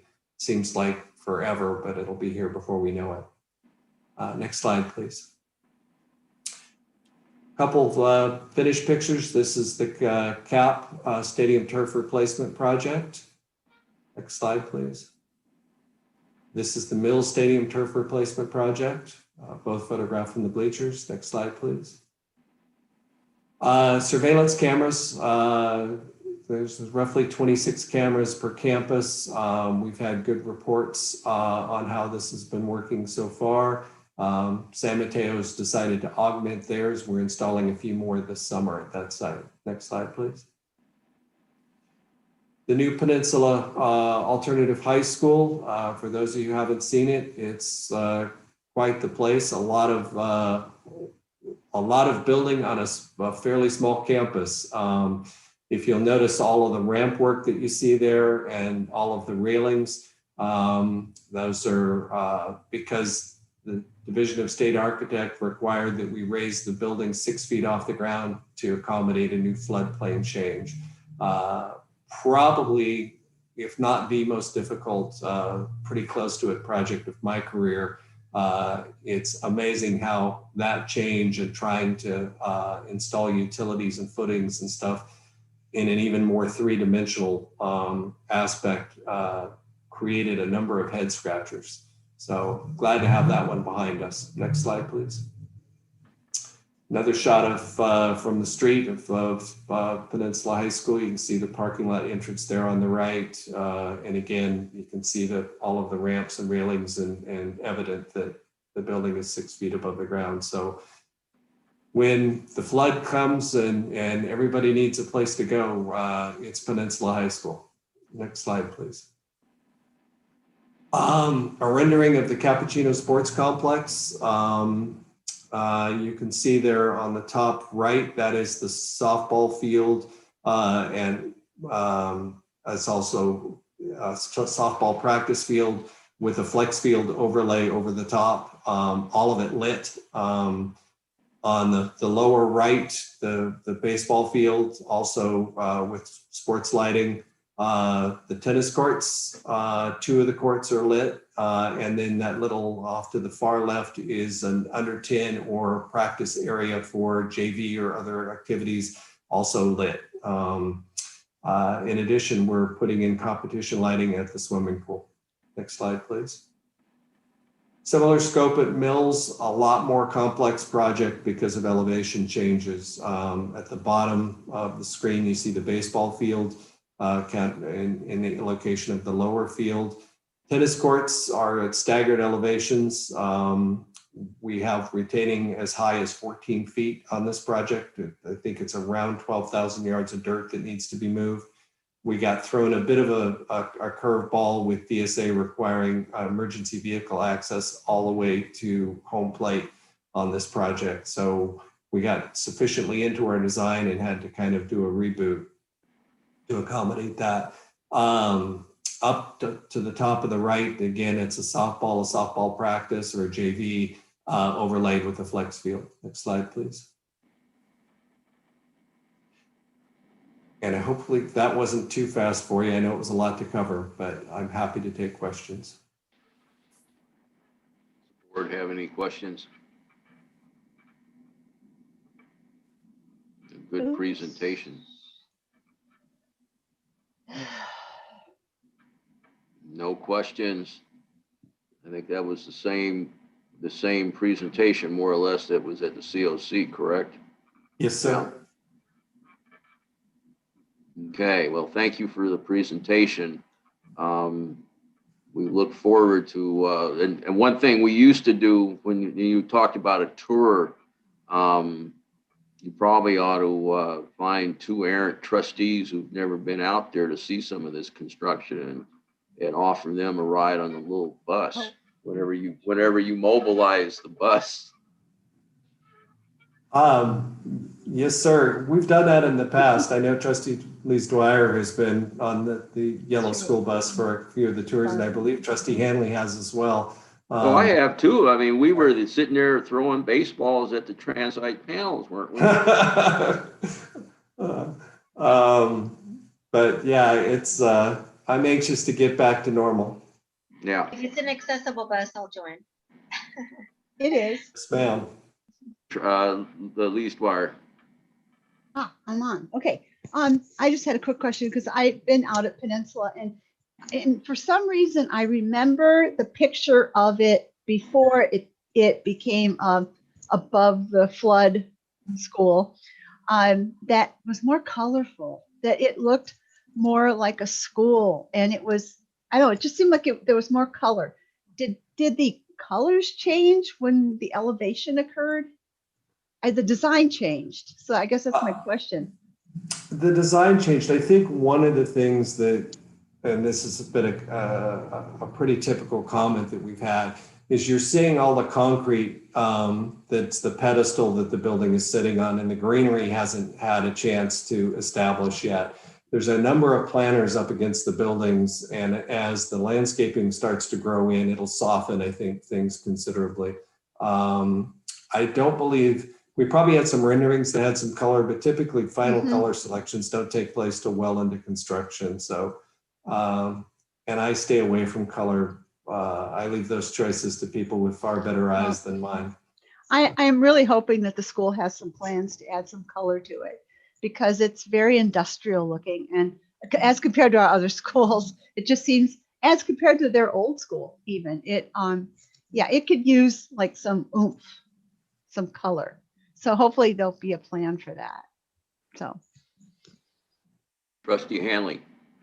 So I thought of one question. I know it's getting late, but could you like briefly tell me what do we have to do to encapsulate those transite panels?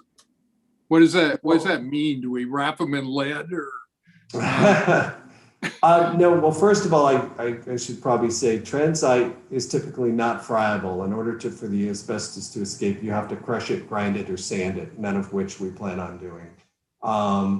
The issue is we're kind of bound by some DSA regulations that say we can't remove more than 5% of the exterior skin without triggering a structural upgrade, and which we could not afford to do even if we spent the entire bond. So that's the reason we're not removing it and getting rid of it. We're looking at going over the outside skin with a couple inches of rigid insulation to increase the R value a little bit, followed by a layer of cement board and then plaster over the top of that. At the inside face where it's exposed, we'll put insulation in the cavity and new drywall on the inside. So in most cases at these schools, you've got a 1/4 inch of cement board basically separating you from the outside, 0 R value, and really not a lot of sound acoustical value to those walls at all. So at the end, I think it's greater comfort, better energy usage, better acoustic values. And then I think that one of the huge things, it's a chance to really improve the curb appeal of those sites. I think that the term that I like best for describing them is brutalist. And I think there's at least an idea amongst the architects that they're going to soften that a little bit. Okay. Yeah, it's an expensive process, that's for sure. It'll take, your return on investment is not great, but your energy bills should drop precipitously when we get some R value to those walls. Yeah. Okay, thank you. Yes, sir. Thank you, Todd and Yancey. We will move on to L3, LCAP action services draft feedback.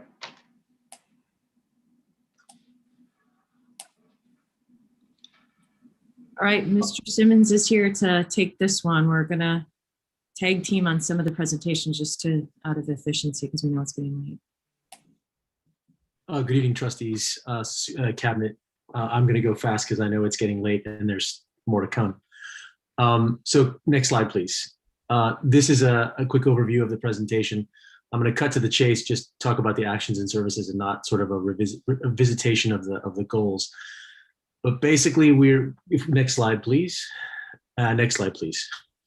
Where we are is, in our process, we are kind of coming into the home stretch here, finishing our local control accountability plan for the district for this school year. It is a new plan, as indicated back at our April meeting when we talked a little bit about this process for this year being new. Next slide, please. So just by way of recalling these key topics, these were the priority areas from our plan. We reviewed sort of these in detail at our previous meeting, got generally favorable feedback from the board, as well as, again, these have all been vetted by a variety of different stakeholder groups, but most principally the Equity Advisory Committee that represents a wide variety of stakeholders across the district. Next slide, please. So this is the definition which we reviewed at the April 15th meeting of authentic relationships. Next slide, please. We have a set of associated goals around that. Again, we reviewed those at our previous meeting. Those have modified a little bit since the last time, but they're basically as they were, and they're absolutely in line with many of the issues that have been raised tonight in the Black Lives Matter task force from the District Teachers Association. Next slide, please. So the specific actions and services intended to achieve those goals are enumerated here in line with the priority area. We plan to do a number of activities related to improving our hiring processes. And you'll see those delineated in specific in the actual LCAP. In addition, we look to enact several other strategies, including but not limited to continuing our mentoring, check-in, check-out strategies, as well as those are for students, that is, not for faculty, ensuring that we also have a robust set of family engagement and support engagements, all under the guise of creating authentic relationships across stakeholder groups. The key thing that I think we've learned from our DLAC presentation previously this spring, and have certainly heard it throughout other constituencies, is making sure that we've got our family engagement is in languages and in places where people are who need that support. Next slide, please. This is a quick reminder of the overview of the priority area related to safe and connected communities. Next slide, please. These are the goals that were associated with that. Again, this is a rehash that we've already seen on April 15th. I put them here only so that you can sort of see the context of what these were about. So in the service of these goals, next slide, please. We look to enact the following actions and services. The first is that we look to adopt a common research-based framework for family engagement, so that all families are able to effectively engage and support their students in schools. In addition, there are activities related to equity training for our students. One of the things we haven't talked about tonight that I think is critical that we are paying attention to is not just staff being trained in anti-racist practice, but students also, but also putting students in the position of leading that training with us. In addition, we will train teachers on restorative practices in their classroom, as well as implement new assessments that will give us a sense of students' assets and needs beyond just the traditional academic measures that we might create, which we will be creating as well, and you'll see that in a subsequent slide. Next slide, please. This slide is related to, is really kind of the focus on high quality teaching and learning. We call it engaging, rigorous, and relevant learning for every student. In this area, we have 3 goals, and you can see them there. Again, these are not new, so I'm going to jump ahead then to the actions and services relating to getting us to this goal. Next slide, please. So in order to achieve the values and the goals in this priority area, in many ways, this is our core work. We will continue to build a coordinated system of support that we call a multi-tiered system of support that is built on effective, differentiated instruction the first time students learn concepts and skills in their classes. In addition, we will start a new initiative wherein our subject area coordinators will lead a 3-year process of performance task development.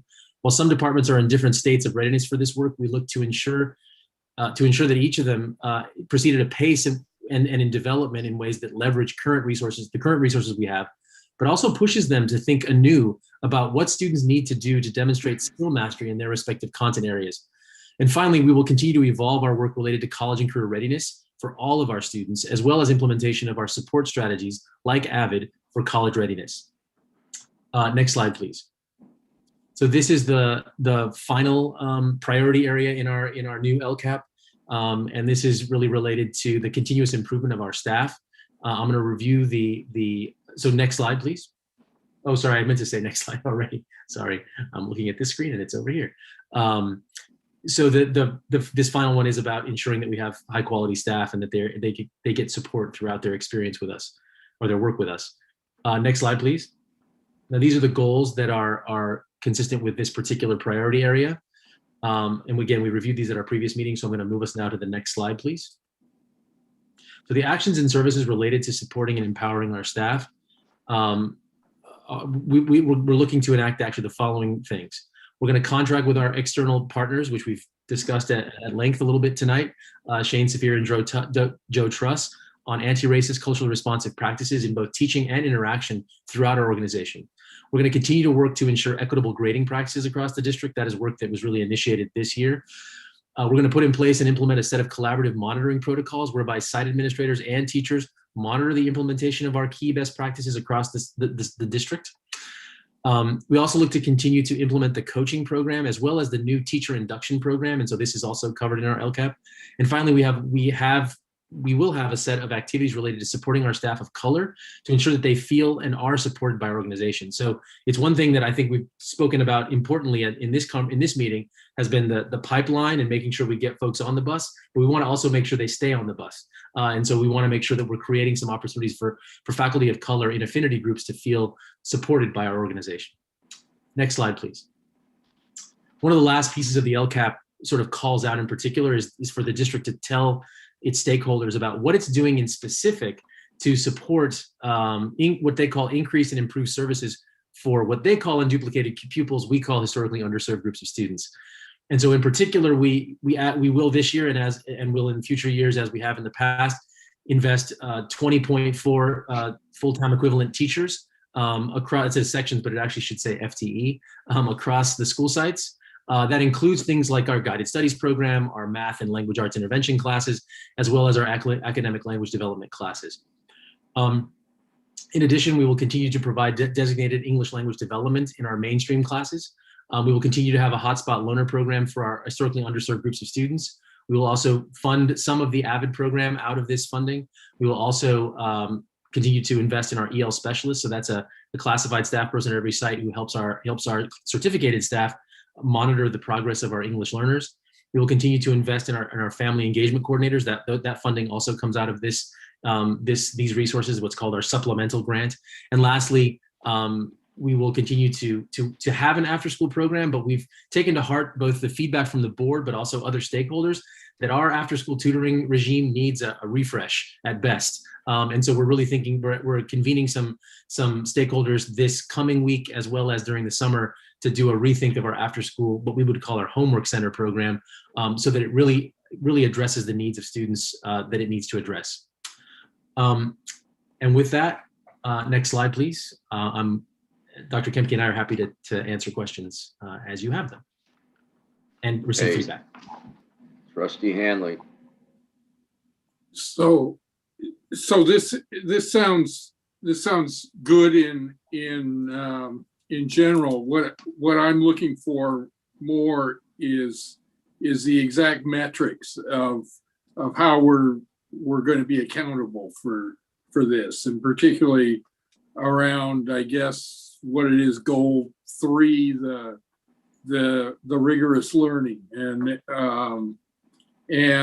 but also I think goal 4, I'm looking for the metrics, the numbers, what specifically are we using to measure ourselves, and the standards that we're setting for ourselves for how are we judging that we're actually making progress and achieving what we want to achieve. So that's what I want, which is no surprise to you, because that's what I've wanted in previous LCAPs. Yeah, and so I'll just quickly say, we will have those. We are compelled to have those, whether we wanted to have them or not. They will be in there. So but we absolutely want them to be in there, and they will be there. So on June the 10th, you'll get the draft for public review, and so at that point, it's another opportunity for you to weigh in on those. Okay. And I will say, if you look back at the April 15th board meeting, we did review in general terms what we believe to be our metrics. So there's a reason we didn't talk about them tonight, because we had discussed them previously, but they didn't have tons of specificity. So we will have that for you by the 10th. Okay. Okay, any other questions or comments? A couple things that I know we went through the whole presentation last week on the grant. What was it, the whole, I just wrote it down. Expanded learning opportunity. Yeah, and I'm trying to figure out, in this LCAP, I saw 2 or 3 areas that I'm sure that the ELO plays a big role in. One of them was the MTSS. The other one was diversity training. And then the general academic support. Does the ELO support the whole LCAP, or are some of the standalone based upon our regular academic program? Yeah, so the core program of the district is funded by the general fund. That we're using the ELO grant in some particular areas. We're actually going to talk about that in just a couple minutes, in particular, and what we did to adjust it. But essentially, there is absolutely overlap, right? Because we want these things to align. So we haven't talked about what's paying for things in this presentation, but absolutely, the ELO is responsible for some elements of our LCAP. But again, the bulk of the LCAP is funded by the general fund. Okay. Well, if it's coming down the road here, I'll wait till the next presentation, I guess. Any other questions on this? This was for feedback. Receive input from the board. You've got our input. We're going to move on. Actually, at this point, it looks like we're moving on to L4, the proclamation 2021-28. Thank you very much. This is an item that was requested by various stakeholders in our community. There's a proclamation here recognizing June as LGBTQ plus Pride Month in the district, and there's a request to fly the Pride flag in the months of June and October. There's a resolution attached here. We'd like you to consider that. And then we'd also like to discuss whether we would fly the rainbow flag during the month of June. This is something that many districts and other communities do. It would, of course, be underneath the American flag and the California flag, but we need your direction on that. So there are two parts. Okay, the proclamation is one part, and the second part is the flag. So trustees, Lee's Dwyer. You're muted. I was just going to say that it's a shame it's June, not May, and although we're all deep into May, but everyone's gone pretty much in June. So I'm fine with flying the flag. It's just unfortunate that there won't be students. We're not in session, so that's an unfortunate thing. So, Trustee nice to have Hanley. kids on campus. Well, I'm certainly in favor of the proclamation. I have reservations about starting to fly flags because I think we've discussed this previously a couple years ago, I think, and I have reservations about starting to fly other flags than the U.S. and the California flag, because once you start doing it for one group, you just get a whole series of requests, I'm afraid, and I would rather not. I just think we should reserve the flags for the national flag and the state flag, and I want to stay that way for our policy. I don't want to go down that road of having different flags all the time. I just think it makes our lives too complicated, and we can't, once you say yes to one group, then it's hard to say no to other groups. Trustee But I'm Andrade. certainly in favor of the proclamation. Okay. Trustee Andrade Zuniga. I think we need to be reflective of everybody in our community, so I'm in favor of flying. I'm not sure if you should just take it to a vote, but I just wanted to reflect that I'm in favor of flying the flag because it's done within our city councils, it's done, or our city halls, it's done at our state governments. So I'm in favor of flying it to reflect the diversity in our communities. Well, it is going to have to come to a vote because otherwise it's not going to happen.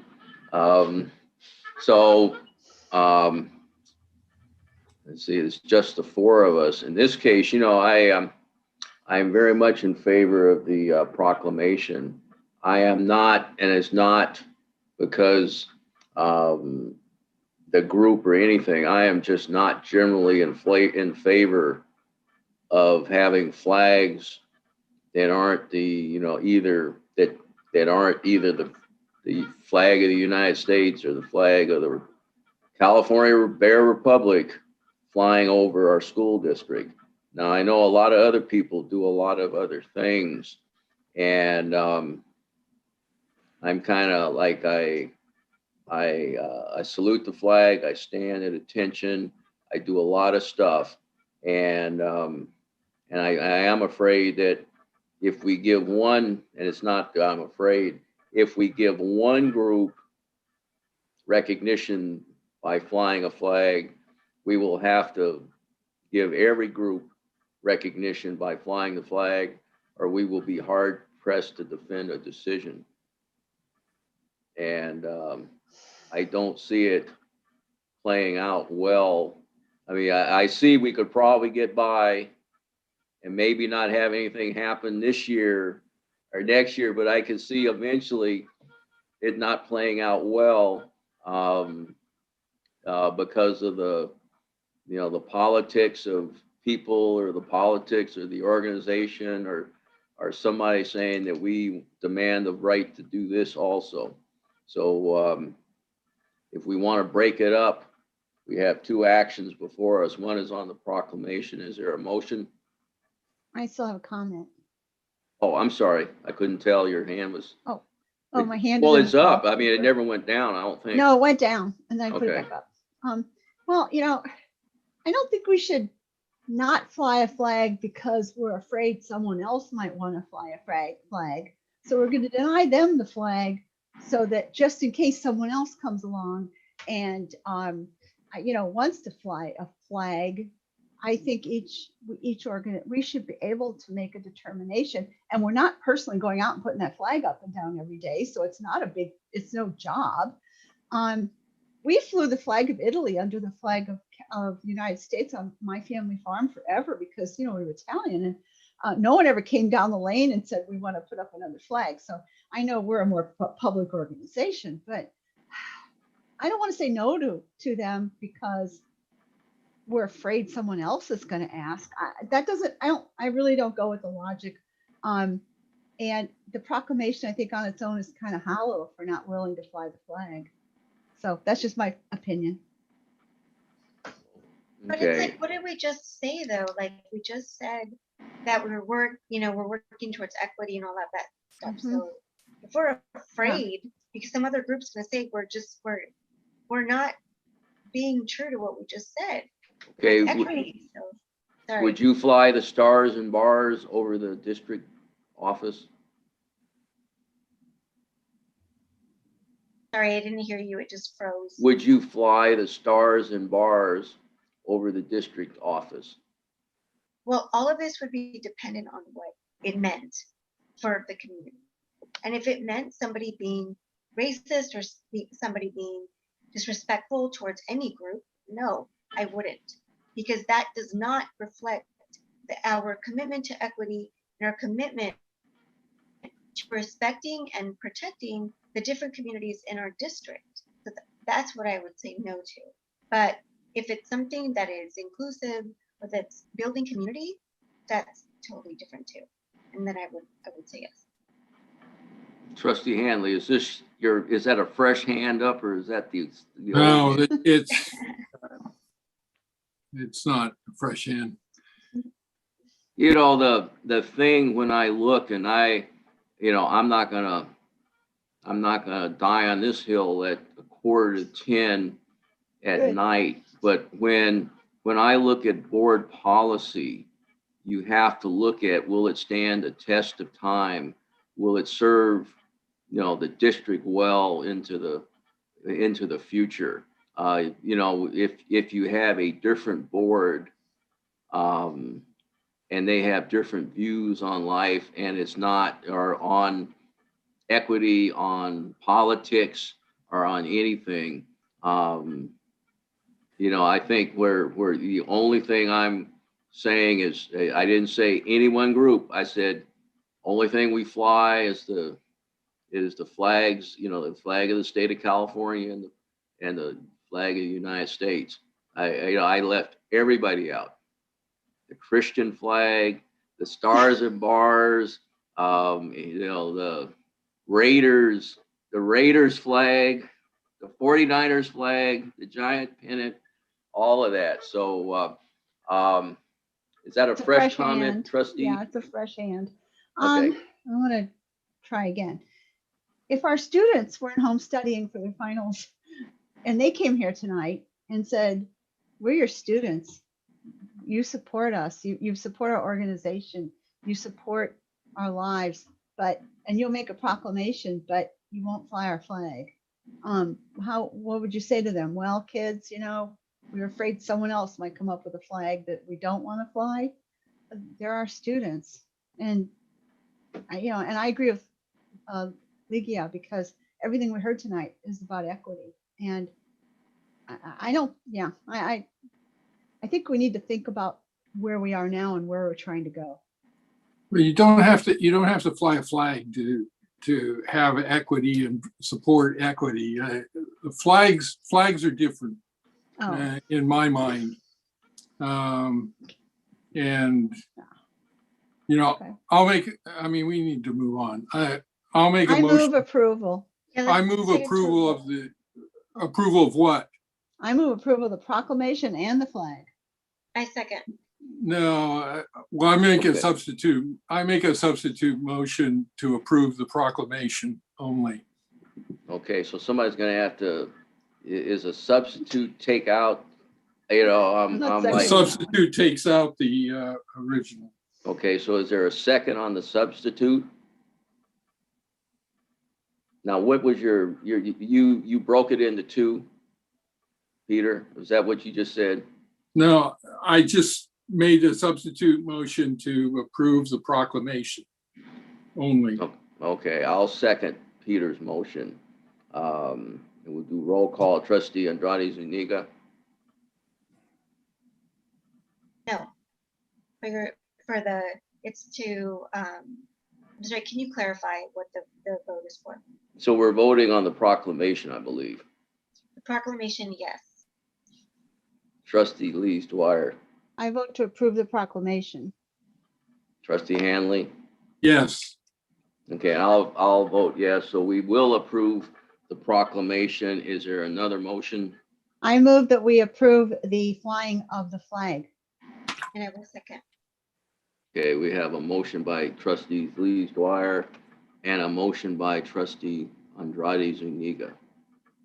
Okay, Trustee Andrade Zuniga, how do you vote? Yes. Trustees Lees Dwyer. Yes. Trustee Hanley. No. And I will vote no.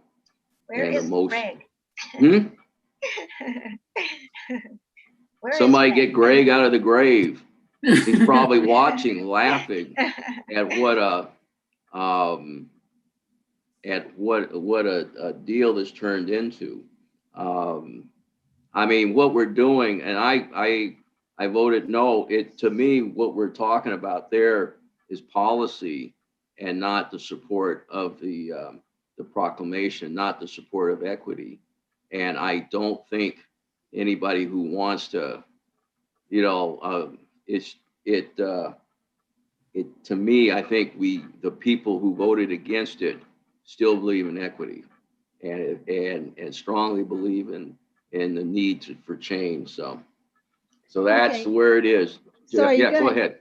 Are you going to hang the proclamation on the buildings? What are you going to do with it? Make a banner, maybe? What's a proclamation now?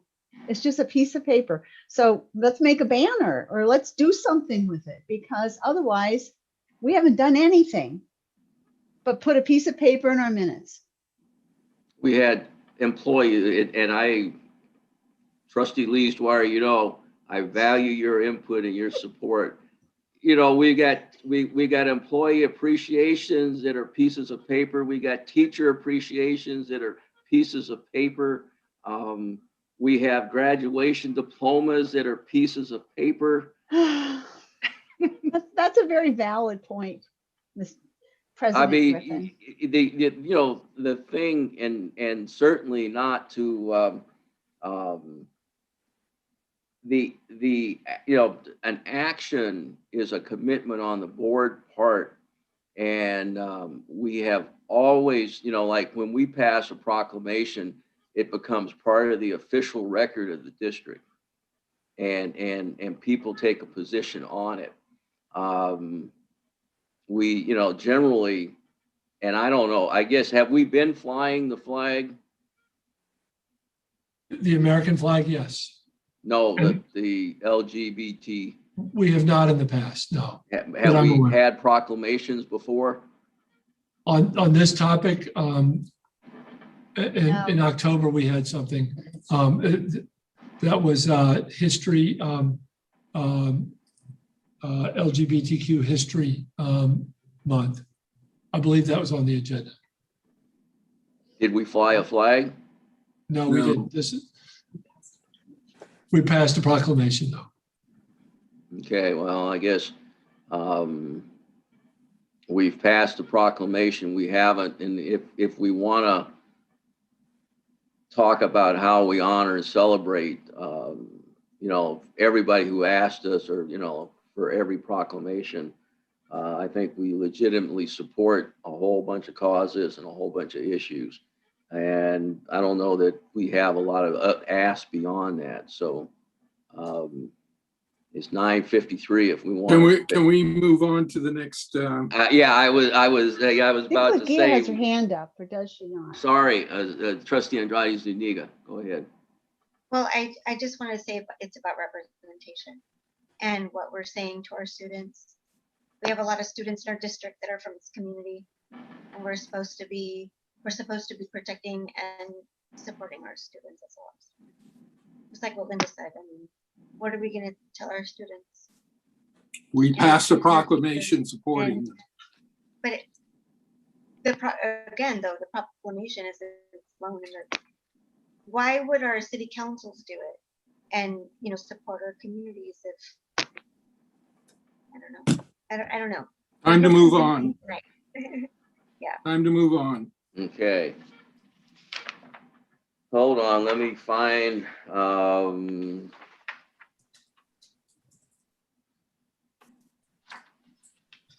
the next item, I'll help you out, Mr. Griffin, is around construction here. M1. Yeah, I had it. So we're asking for your approval for a final guaranteed maximum price. We're happy to answer any questions you have. This item is very similar to M2, which, well, why don't we just look at M1 here? No, it isn't similar to M2. Is there are there questions on the on M1? Does Yancey want to say anything? He's written a lot down here, so. I would just say that in December, the board approved the budget for this project, which include construction budget of $37.3 million. Earlier this year, the board approved Goodland as the best value contractor. And tonight we're asking for a guaranteed maximum price of $37.2 million, which is under the $37.3 million budget that this board has approved. And you had clarified that in an email to Correct. everyone. I think you. It's true. Is there a motion? I move approval. Is there a second? Okay, Trustee Lees Dwyer, the motion, Trustee Hanley, the second. Trustee Andrade Zuniga, how do you vote? I think you're muted. Yes. Okay, thank you. Trustee Lees Dwyer. I vote yes, and I thank Yancey for all the information he's provided to us. Trustee Hanley. Yes. And I'll vote yes. The item passes 4-0. M2, schematic drawing and budget for the HVAC replacement. Superintendent Skelly, I defer to the board and you on the presentation. It was attached to the, this is a smaller schematic design, but I defer to the board on I would move approval because I've looked at it. I don't know about the other board members. I've looked at it also. I had no issues. I'll second the motion. I'll second your motion. Apparently that was I had no issues constituted a motion, trustees Lees No, I thought I did. I think I did make the motion. Okay, I'm sorry. Yeah, I did. I said I move approval, that I've read everything. Yeah, that's right. Okay. That was, I apologize. That's okay. You know, you're still recovering from the last item.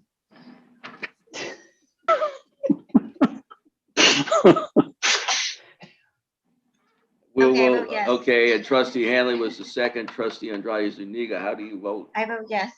Trustee Lees Dwyer. Yes. Trustee Hanley. Yes. And I'll vote yes, and M2 will pass 4-0. We'll get to N1, approval of personnel actions. Personnel actions and addendum. We have two recognitions. Heather Johnson, a biology teacher at Burlingame, is resigning at the end of the school year after 14 years in the district, along with Melissa Irish, a social science teacher at Mills High School, is also resigning at the end of the school year after 13 years in the district. Is there a motion? I have a motion and I have a comment. Make comments. Okay, my comment is I am very sad that Dwayne Taylor, General Manager of Facilities Use, has left us because he has been, he will be leaving us. He's just an excellent person and does such a good job. And I am very, very sorry. I think he had such a future here and I'm very sorry to see him go.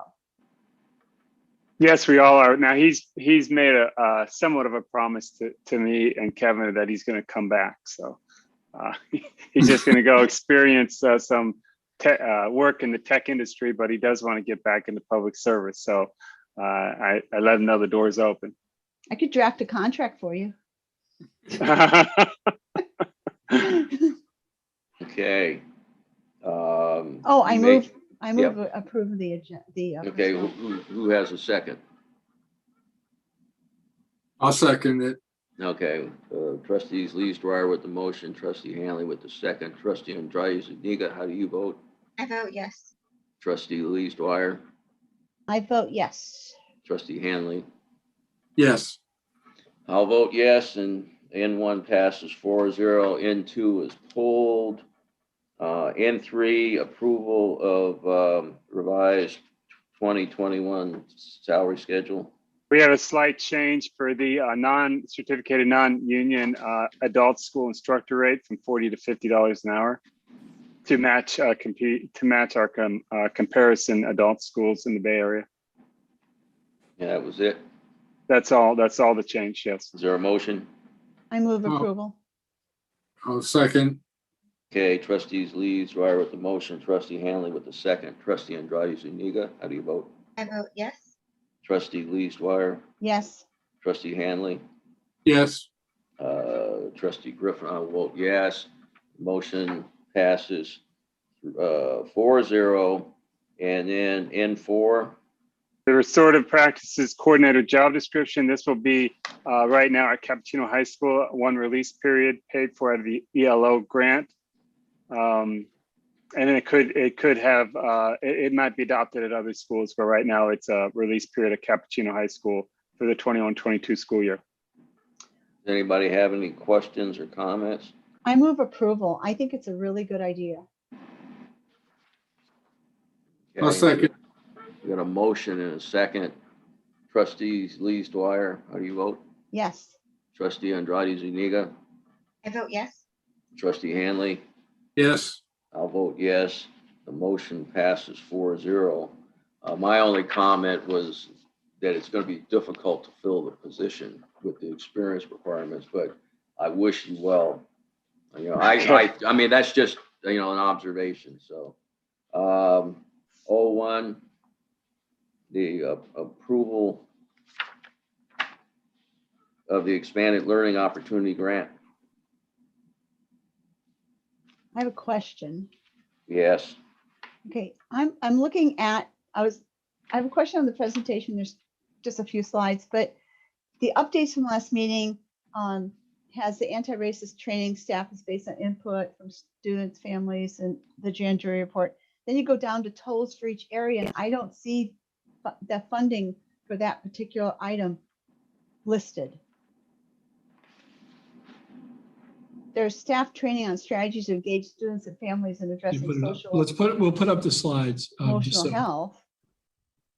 Which slide are you talking about, Ms. Leesdwyer? Well, it's One with the money on it. Yeah, that's it. There's Totals one for each ahead of area. it. There's the words there, what saying that this is, you know, what it's based on.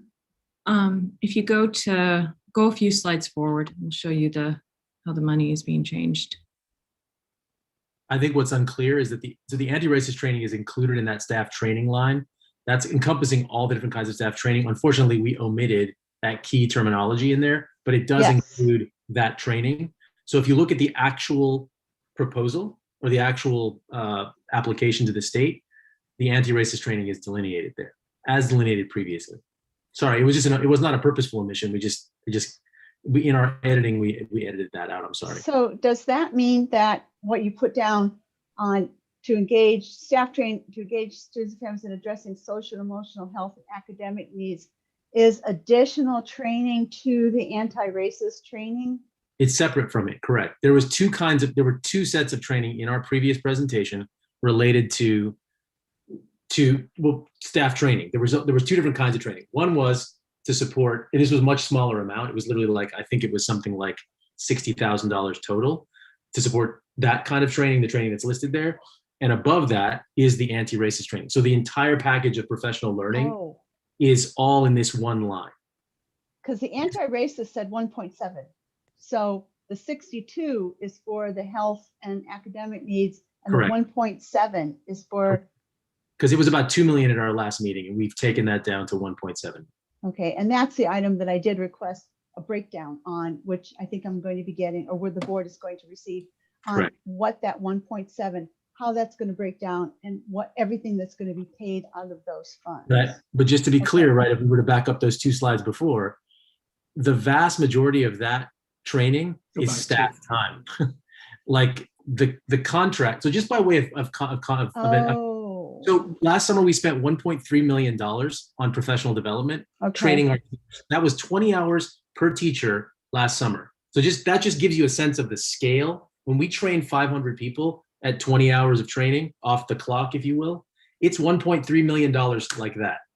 That didn't include classified staff, and we intend on training classified staff this time. So please note that the contract is probably a tenth of the cost of the entire training. So, that's very good to know, because, okay, so all of the people who attend all of the training are not paid their regular salaries. They're paid additional money. It'll be specific to the training. Correct. When we're not going to utilize our professional development days, right? We're going to utilize, to the extent possible, some of our professional development days to do some of this training, but we're also going to need time off the clock to do this. So it'll be a combination, so we get the most bang for our bucks. So is that an estimate, a good estimate then? It's an estimate, yeah, based on our past experience with what it cost. We're thinking about 15 hours per person across the different role types. Okay. Well, that will make the math easier when you give us all the data. So I appreciate that. Good. You know, while we're on that dollar slide, I don't know, I ran it twice and the total I get is 6263 and not 6233. So I don't know if it's supposed to be, how that's supposed to roll into the grant, or if that matters. So after you guys started, that's what happens when you we'll make sure it conforms to what the actual grant amount is. Yeah, that's what happens when you start doing uncontrolled spreadsheets and putting stuff in and taking stuff out and moving it around. So this slide was not done by Mr. Hawkins. This was done by our. I didn't think so. I didn't think so. I think the instructional side of the house was just thrown under the bus, but that's all right. So do we have any other? Mr. Skelly did the slide? Is that what you said? No, I said Mr. Hawkins did not do the slide. That's all I said. Oh, good job, Kevin. Do we have any other questions or comments on this? I'm looking at the grant. The grant, Brian, is where it adds more description of the training, the second Right. piece.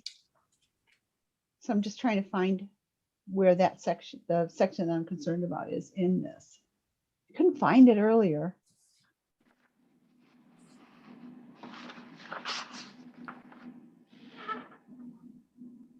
So what are you trying to find? I'm looking at the document, the second document, which is the grant plan. And I was trying to find the racial equity It's language. very general there. Where is it? It's under the one that says training for school staff on strategies to engage students and families in addressing students' social, emotional health and academic needs. So it's on page 3 of the actual grant document. But that doesn't talk about the racial equity. This is the language of the grant. This is the category in the language of the grant. Oh. Yeah. So we're saying under there in our own, we were saying some of the strategies, there's the anti-racist training for staff. So you have to use their language in order to. This is the, yeah, this is the template that they have. Form. Yeah, we can't change those pieces of the form. We just enter. I see. Yeah. Okay. That makes sense. Okay. That's all I wanted. I just wanted to see, I wanted to make sure it said we're going to do it in here. So now I understand it. Thank you very much. Okay, this is for approval. I move approval. Is there a second? A second. Okay, we got a motion by trustees Lees Dwyer, a second by trustee Hanley. Trustee Andrade Zuniga, how do you vote? Oh, yes. Trustees Lees Dwyer, Yes. trustee Hanley. Yes. I'll vote yes, and the 01 will pass 4-0. 02 instructional planning 21-22. All right, this is coming back before you. Our meeting a couple weeks ago, I had gotten initial feedback on our instructional plan for next year. So I'll go through these slides. Many of them are ones that you saw during that presentation with some updates that are denoted by blue text. So I try to just keep it the same so you knew what you saw before, and then added some of the updates with some blue text. So you can go to the next slide. This slide is all pretty much the same with some of the considerations or the constraints of building the bell schedule. You can see here 8:30 start. We're doing 4 days a block. There's the tutorial and flex time built into it, and the increase of passing periods. Go to the next slide. So some updates and just reminders about it is one of the reasons we're proposing this is it does provide for the seamless shift to hybrid, virtual, or other similar model. We very much intend to be in person, fully in person in the fall, but this model of instructional schedule will allow us to do that. Minutes were adjusted to have periods at end and start at some consistent times, and I'll show you that once we look at the actual mock-up of the periods. And then consistent lunch break for block days and on the Monday schedule. Both those last 2 bullet points were from feedback that I've gotten over the last couple of weeks. So either through emails or times in office hours, or actually just some direct one-on-one meetings with folks from across the district, I've made some updates to what you're going to see next. So you can go to the next slide. So the big updates here are, as I mentioned, you'll see that the passing periods, this was a request and many people like this feature of it. If you remember, the last schedule had the minutes at 91. So all of the periods were kind of at these weird ending points. So I'd gotten some really good suggestions from some teachers around how to adjust this so that they're ending at more consistent times through the schedule. It didn't really have a huge impact on the total number of minutes. But it did allow for more kind of logical times that you end, like when you have a day or a meeting, you usually end at 8:30 or something like that, and not 8:34 and then the bell rings. So that was one of the features there. We increased the lunch. That was a big request, so that there's a longer passing period at lunch. Again, just providing people a little bit more time to sit down and eat, and then having consistent times for brunch and lunch were also put into the schedule. You can go to the next slide. And so some things that I've done since the last time I spoke to you, a big piece of the input was like, get some more input from the community, because we didn't do the usual stakeholder outreach. Kevin and Laura, Dr. Scully and Ms. Chalkley sent out a communication to families this week so they could get their eyes on it. I've met with site leadership from Aragon, and it's been presented at Burlingame's school leadership. So those include some teachers and parents. I held office hours over 3 days, 3 different days of the week, so people could attend. And I talked to many staff members there. And then I've received a lot of emails with different pieces of input. And as with any bell schedule, I can't say that there's any one direction that people were taking us. There was support and there were concerns about the schedule. One of the big things that I do want to emphasize that we will intend to revisit this schedule throughout the next school year, just to make sure that we're listening to people, seeing how it's working out, and revise as needed. So you can go on to the next slide. And again, one of the big benefits of the schedule itself is it does allow for that transition to virtual learning if we need to. We spent a lot of times in our planning over last summer coming up with a bell schedule. So having this in place will allow for us to do that if we need to. I think we're all hoping for a more regular school year next year. So hopefully we won't have to use that feature of it. And some of those other bullet points I've mentioned last time, just more collaboration across the schools.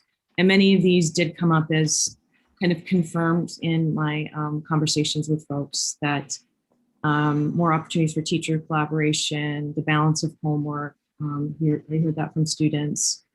A lot of people did appreciate the passing period, both teachers and students, saying that it just allows people to have the breaks that they need.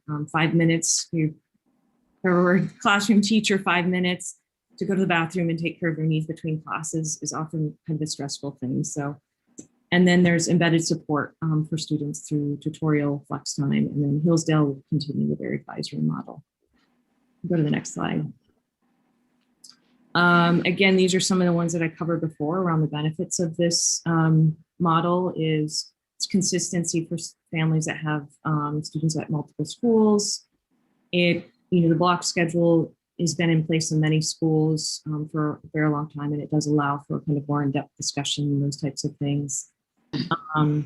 In the schedule we developed, there's monthly embedded professional time for teachers that will be similar across the district. So on third Monday of the month or so, there'll be a longer professional learning time. And then we have Tuesday and Thursday ending earlier. So in the hopes that that will help the amount of time that students miss our athletes as well. And the consistent schedule across the district also allows us to do some more creative course offerings. And go on to the next slide. Some concerns, and you'll see on here the new ones are the ones in blue. So these are some of the more, the additional input that I got through the listening sessions. Many teachers who are commuting or have part-time positions are impacted by that collaboration at the end of the day. We had a lot of discussion about that piece of it. The later lunch on Tuesday, Thursday, due to the flex and tutorial placement, is also coming up. And student activities, rallies, assemblies are having to be shifted a little bit. So those came up as concerns. Some of them we were able to kind of talk through and problem solve. You'll also see some of the ones that I mentioned last time, traffic patterns for the later start. The stakeholder input is not what we would wanted. And, some teachers are going to have to rethink their classes a little bit more than others. And then the end times between the odd and even days is different for students, even though they're ending on the 0s and 5s. And, you know, a common theme that I had heard is just, you know, teachers have gone through a lot of change. And so for some, this is another change to consider. Going to the next slide. So again, here's an example of the monthly schedule. Go on to the next slide. And I believe this is the end of my presentation. So with that, I think we're seeking input and approval for, you know, what we've presented here. Board have trustees Lees Dwyer.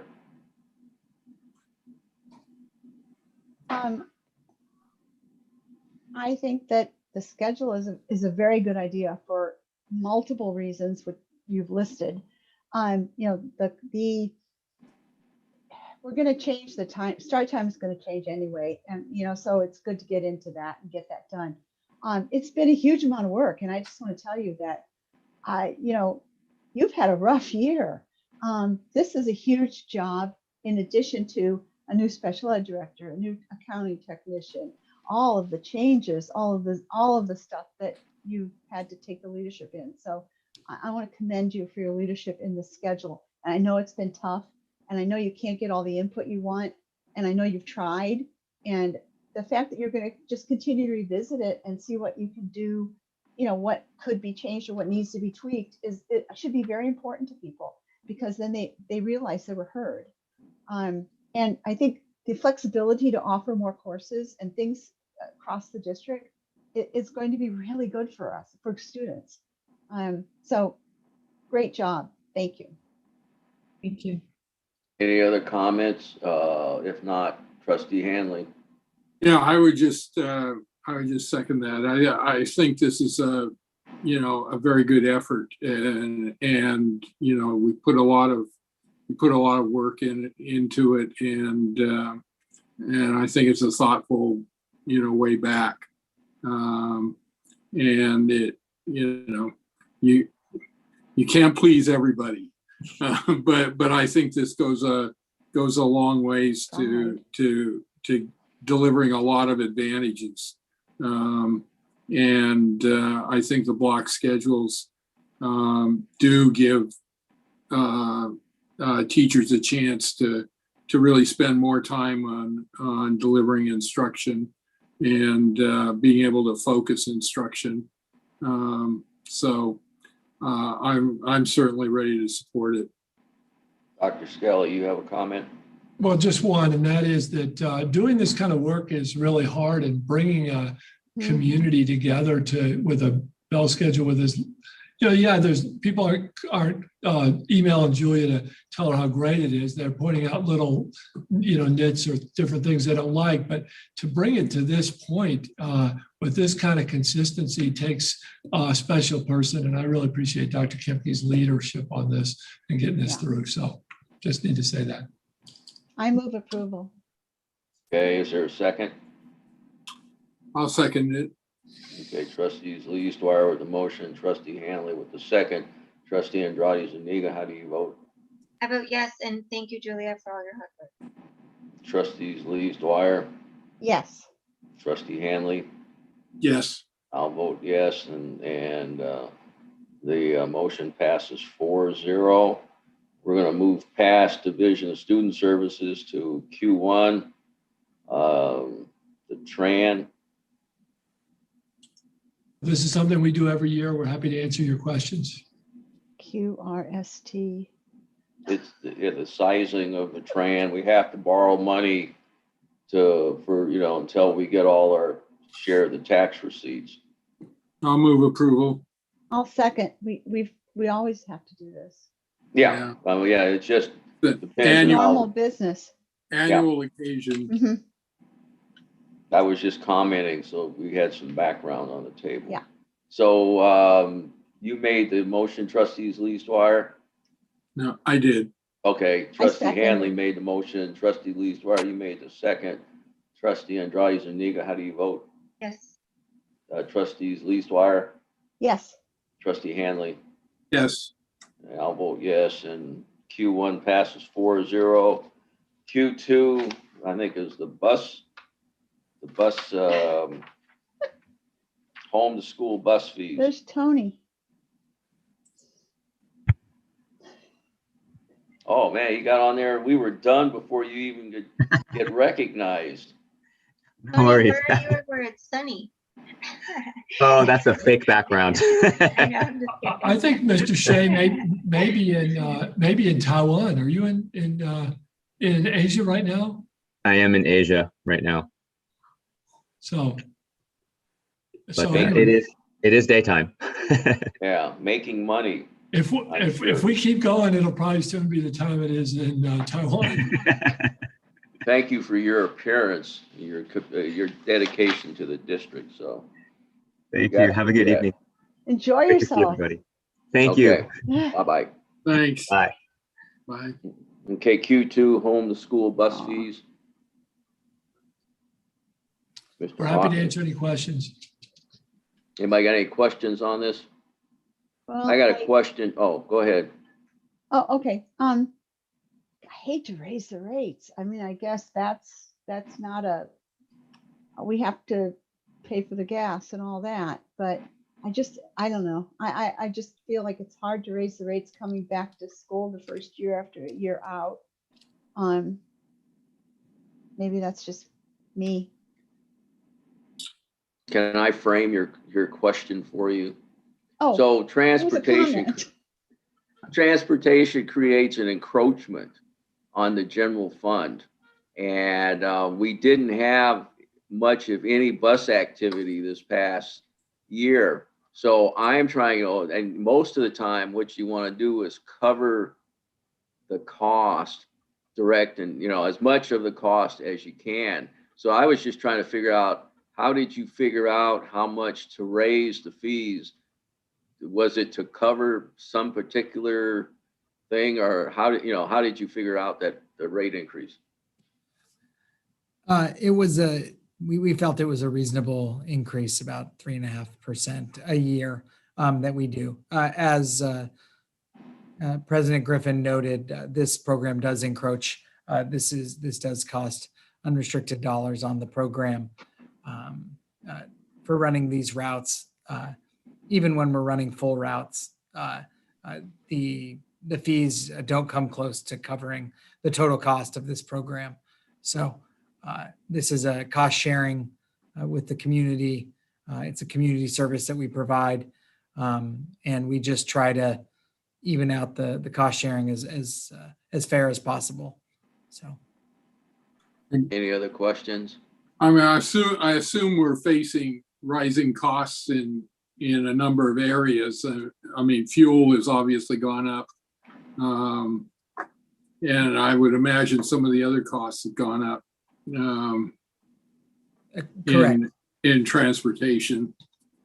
Our expected transportation costs are up over 3.5% per year. So again, this is an attempt for a cost sharing relationship between the district and the community on this important project. I think it's a reasonable request, and given it ends up taken away from the educational programs if we don't try to pass some of that cost along. So is there a motion to adopt this? I'll move approval. Is there a second? We're not going to get. You can second it. Okay. I'll second it so I can get off of this call in the next 5 minutes. Okay, we got a motion and a second. I'm seconded Trustee Hanley's motion. Trustee Andrade Zuniga, how do you vote? Oh, yes. You sure? I Never wanna mind. abstain. Trustee Lees Dwyer, Yes.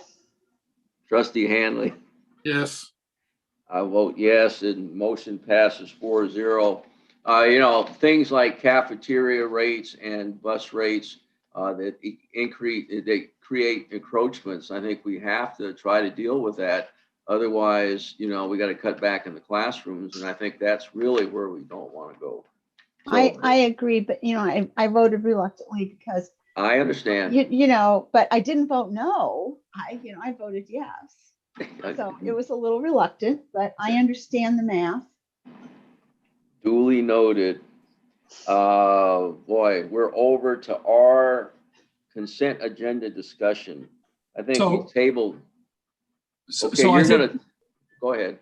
Well, we could spend an hour talking about this, but I don't think we want to.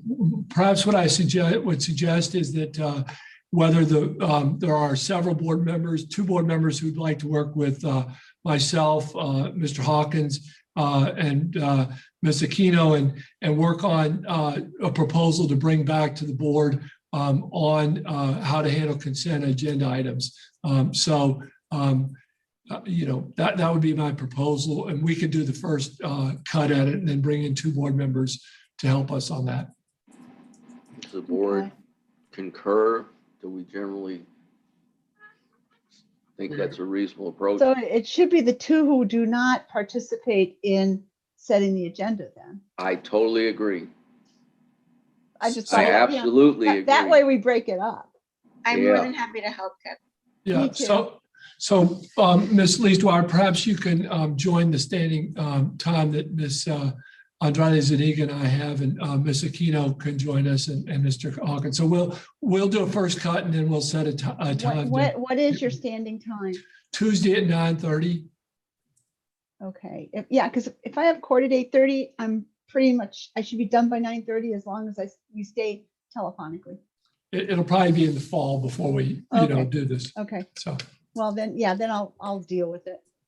Okay, R2 specific board policies. Did everybody have a chance to look at them? I didn't see anything. Yeah, they looked all like they were statutory required changes to me. I looked at them and it looked the same. So if we don't have any questions or issues with them, we'll move them to consent for the next meeting. Does anybody want to add something to this list before we adjourn? I did, but I didn't write it down and it's late, so I forgot what it was. So I'll put it on next time. For the next agenda, I wanted to include the youth board stuff that I had proposed a couple of meetings ago. I'm sorry, I didn't hear what you said. For the next board meeting, I would like to put on the agenda the changing of the youth representatives on the youth board. So I wanted to keep that. I wanted to put that on the agenda. You mean student board member? Yes. Student board member. Okay. All right. Perhaps you and I can work a little bit on that. Yeah, we'll have all the details ironed out before. We're going to review the policy. Is that the plan? The bylaws and the policy. Okay, that's enough. I've had all the fun I can stand. Oh, goodness. Thank everybody. No, it's 10:29. We got it. It'll be 10:30 really soon. That's a much better time to end. You'll still be talking at 10:30. I won't. Hey, we all talked equally tonight, all right? Nice work, you guys.